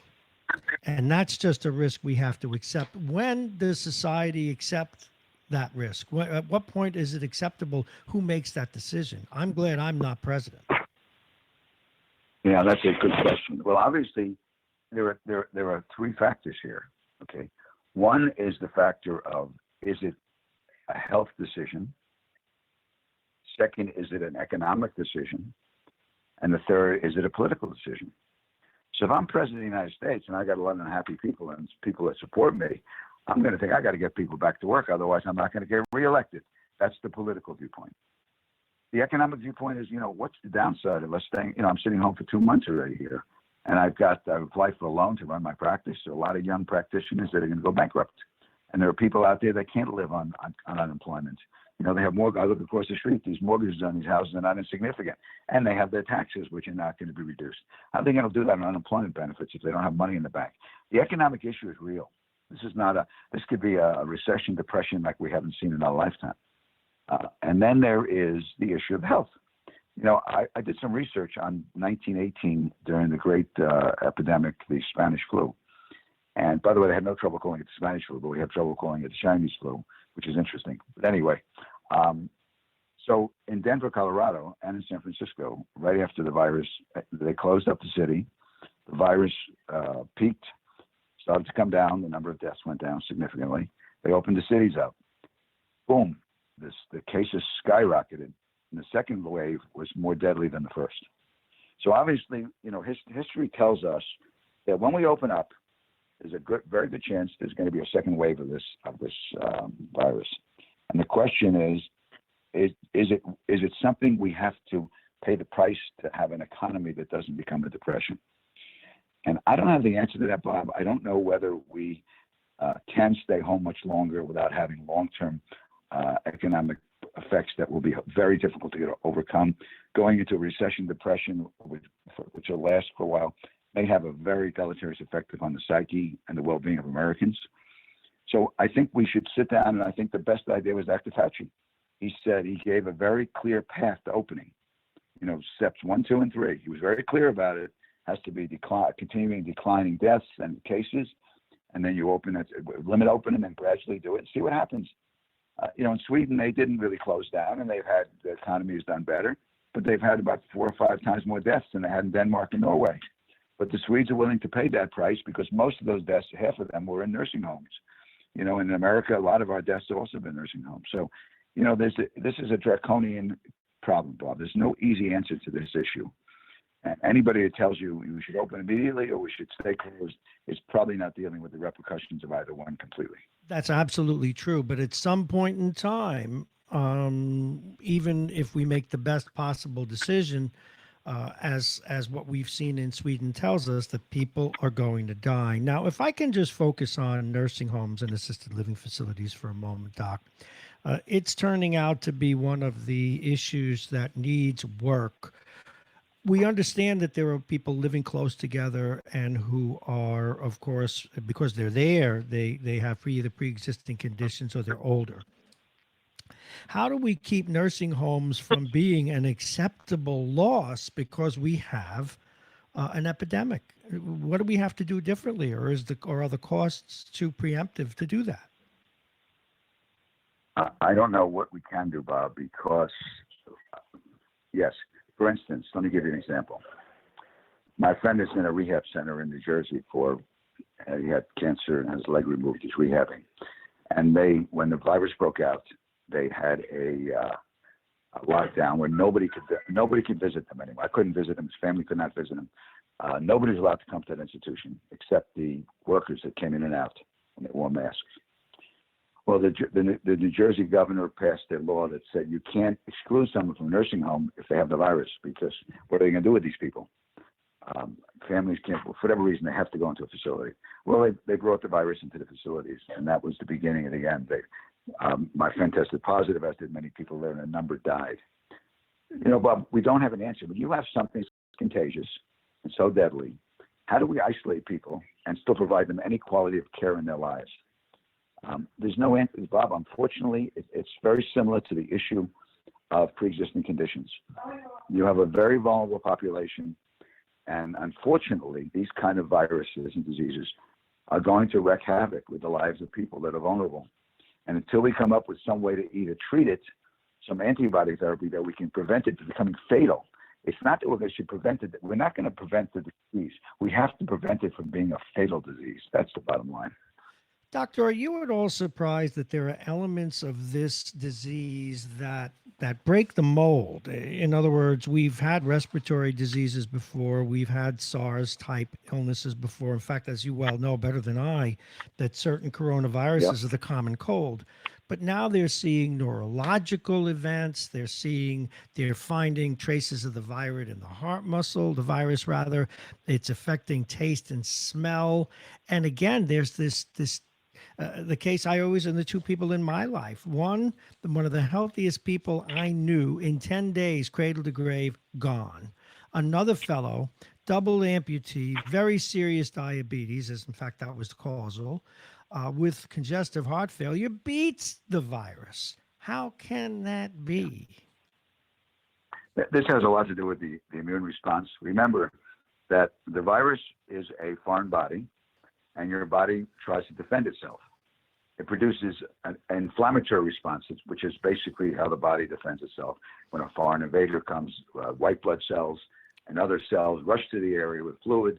And the problem is that sometimes in some patients, this response is so overwhelming that their lungs fill up with fluid and they can't breathe. But you're right about that. There was a fellow on Broadway who lost his leg. He's a Broadway performer. He got this virus caused clotting of the blood in his leg. He lost his leg. There are a number of young people getting strokes from this virus. We don't know why. The number of cardiac issues, of heart attacks and cardiac damage. And now they just discovered that severe rashes and hives on the skin are also one of the byproducts of this virus. So this virus seems to cause a myriad of responses in every human being. And the problem is it's not the virus is attacking those particular organs. It's the body's response is attacking those organs. And as a result, it seems to affect the entire body, not just the lungs. Doctor, there was a one piece that I read, and again, this is above my pay grade for sure. I know that many of us with high blood pressure take ACE inhibitors, but the ACE, I guess, is a protein, and that this virus is particularly likes to adhere to that. What is that all about? What does that have to do with clotting, with vascular health? Right. The question was whether the ACE inhibitor would make the response to the virus, because of the nature of its chemistry, make the response to the virus even more severe, and whether we should start taking people off these medications because it may exacerbate the body's response. And there was just an article that just came out in the literature regarding this, and they've looked at this on a clinical basis, comparing people on ACE inhibitors to those that weren't, and they found no significant difference in outcomes. So the current thinking is, we don't want you to have hypertensive events, because remember, stop taking your high blood pressure medication. For many people, given elevated blood pressure and given this virus, it may increase your likelihood of death. So right now, the AMA and the powers that be do not want you to stop taking your ACE inhibitors, because they don't have any compelling evidence that it makes a difference one way or the other. Well, it gets back to so many of these things. So many of these thoughts about the virus, whether we thought, originally this hydroxyquinoline was going to make a big difference. Now we're all chasing around after this new antiviral drug by Gilead that might make a difference. And, we're searching for straws because we're desperate, and we should be. But the problem is that science does not, it takes a long time for something to be proven effective. And, again, I said the conflict between science, health, and politics. Just follow the dots. Well, Doctor, another thing, we saw a lot of talk, a lot of political bantering about getting enough respirators, having respirators. People are going to need respirators. And then in practice, we found out that it was generally, in the large majority of cases, the doorway to death. Not that it caused it, but that they didn't help very much. Do we know really why they didn't? Well, the respirator is just to aid the patient to get oxygen into their bloodstream, because their lungs are not functioning normally. So the respirator is breathing for them. But the problem is that, yes, you're right. My nurse who survived, thank God, was told after the fact that she had a 12% chance of surviving when she was put on a respirator, based on the statistics of it. So the respirator doesn't cure the disease. If the patient can no longer breathe without a respirator, they're going to die. And when they took the respirator off my nurses, removed it from her after she seemed to show she needed less pressure to breathe, they told her, I can't believe they said this, now we're going to find out whether you can breathe on your own and you can live. And they took out the respirator, and she took 2 breaths, and they all cheered, because she's one of only 2 people on the entire unit that survived when they came off a respirator. So respirators are like it's like somebody that has polio. You know, they put them on these heart machines that would keep them breathing. Yes. You know what? When you take it away, they would die, and many of them would die despite it, Bob, because what happens is the lungs get so impervious to any air getting into the lungs because of the fact that it's like you put concrete, you pour concrete into the lungs, no air can get through it, no matter how much pressure you put in that lung to pump, it can't pump through. It has to get through the lung tissue as a conduit to the little blood vessels. The air has to get into those blood vessels, and if you can't get to the blood vessels, you die. Well, interesting enough, there's a case in that. Go ahead, Bob. No, go ahead. I wanted to ask you about the ECMO machines. We talked a little bit about it when you were a guest on I was going to bring that up. Yeah. The ECMO machine saved a man's life up in I think it was Massachusetts. Basically, it's a heart-lung machine that they use during cardiac surgery when they stop the heart, and they have this machine pump the blood. So they bypassed the lungs. They oxygenated the person through this machine, and this young man got better. He was a young, vigorous person. There are only so many ECMO machines, and they have their own side effects. They're enormously complicated to operate.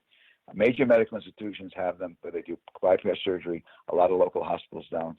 And it is a Hail Mary that works, and it's still in its infancy. But the monitoring of it and putting a patient on ECMO machine for days is an issue, because my son had cardiac surgery, and he was on a machine like that in order to bypass. Well, it's a couple of hours on the machine with a lot of people watching him like a hawk, because you can have strokes on that as well. So it is a Hail Mary. It is not the answer to our prayers.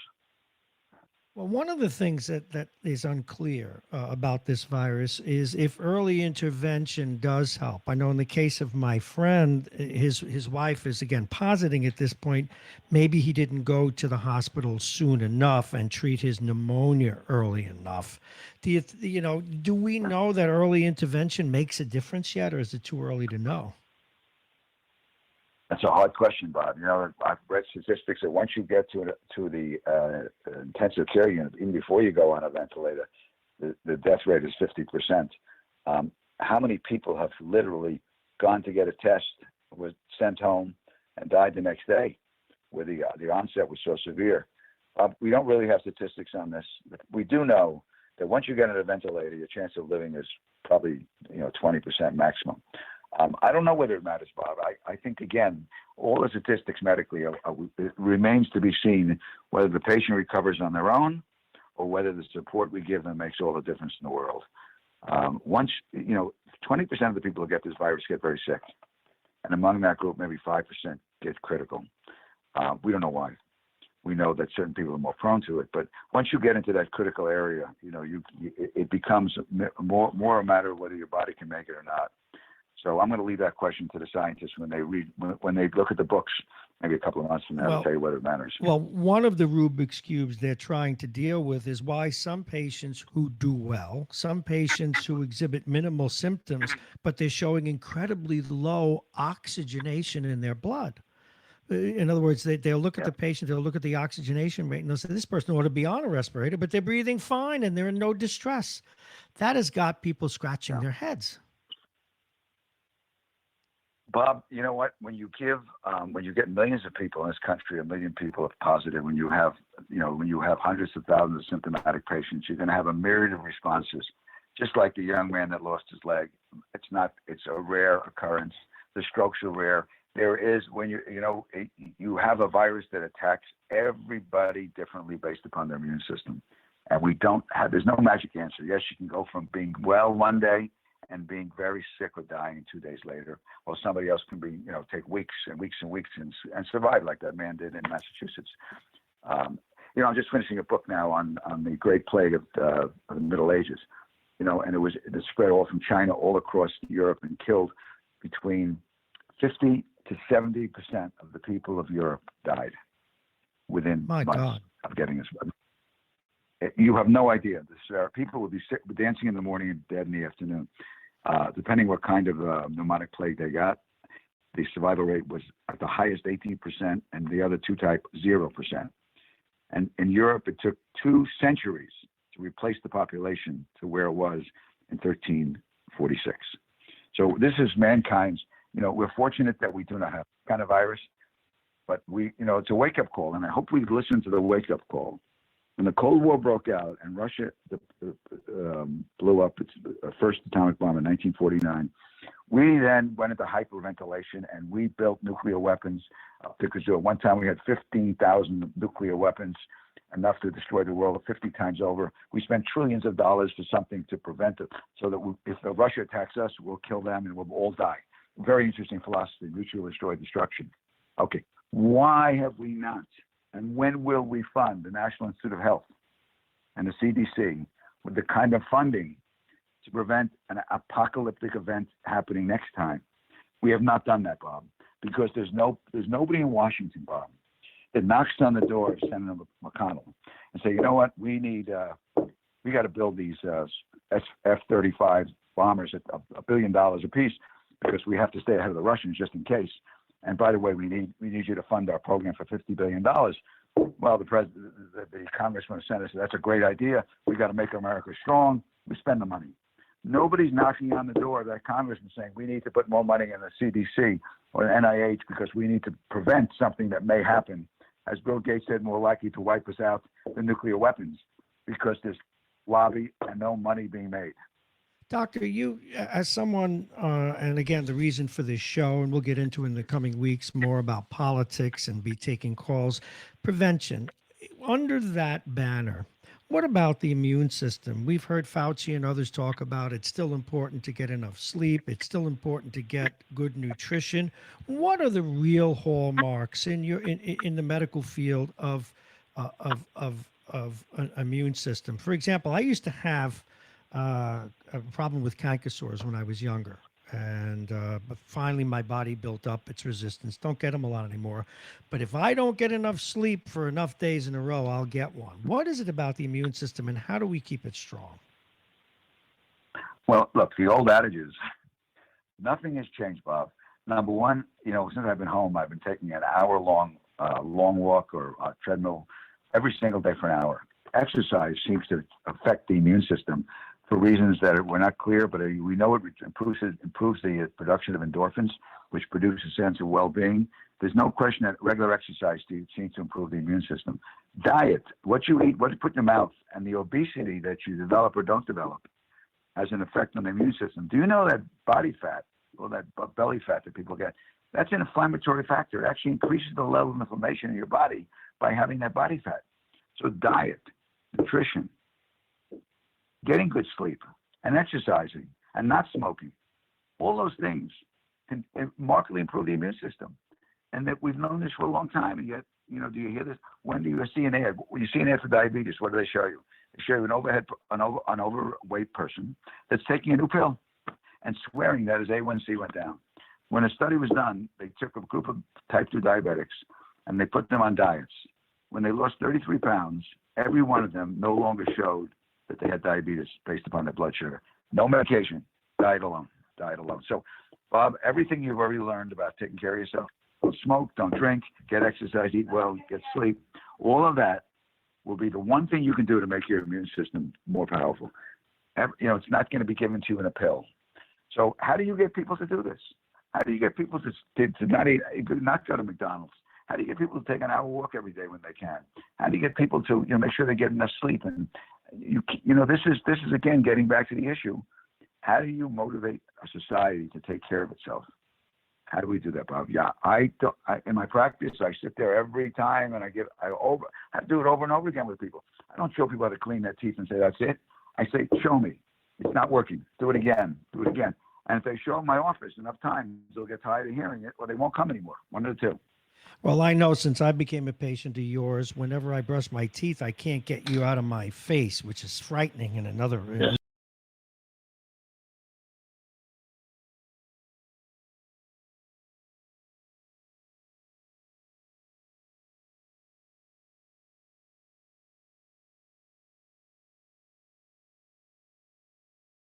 In the weeks and months ahead, What do you see? Of course, the virus is going to be on the front plate. Prevention always an arrow in your quiver, but we certainly will need to talk about access to health care. It's still way too expensive. We'll need to talk about the fact that many people do not have insurance. But what are the issues that you see evolving over these next weeks? Well, one is economics, Bob, because one of the things we're going to have because of the enormous drop. I'll take our state alone. I mean, our budget, we're going to take a hit here economically to the tune of tens of billions of dollars. We have the highest Medicaid budget in the United States by far. I think our Medicaid budget is about 40% of the budget, and I think 6 or 7 million New Yorkers are on Medicaid. So we have this. We already have government paying for health care in New York State for almost anybody that can't afford it, and even people that they can't afford private insurance or have no income. This virus is no one's paying for it out of their pocket. Thank God. There's going to be a big hole in the budget, but it's something we have to prepare for because let's get back to the issue that I talked about, Bob. That healthcare practitioners, the nature of how we practice medicine and dentistry, but I'm going to speak of medicine because that's the larger bill, has to change. We have to change the model by which we have people come into doctors and monitoring them.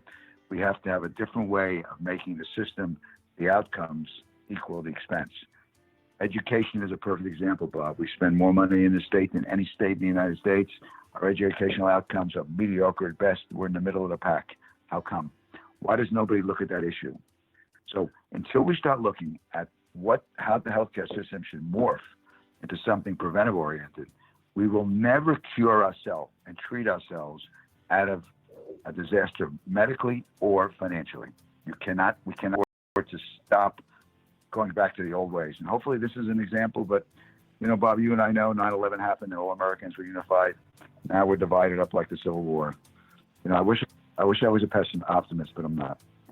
Well, Doctor, certainly we have a lot to talk about in the weeks and months ahead. It's great to hear your wisdom once again. We look forward to it each and every Friday at 9 o'clock. Doctor, please be careful. And we know you're going into the office today to help a patient. Please be careful. Take the right steps. You and yours stay healthy. Thank you so much. You've been listening to Politics in Your Health, starring Dr. Victor Sternberg. We'll be back next week at 9 o'clock. Thank you, Doctor. That's Lynn for today. We have some people to thank.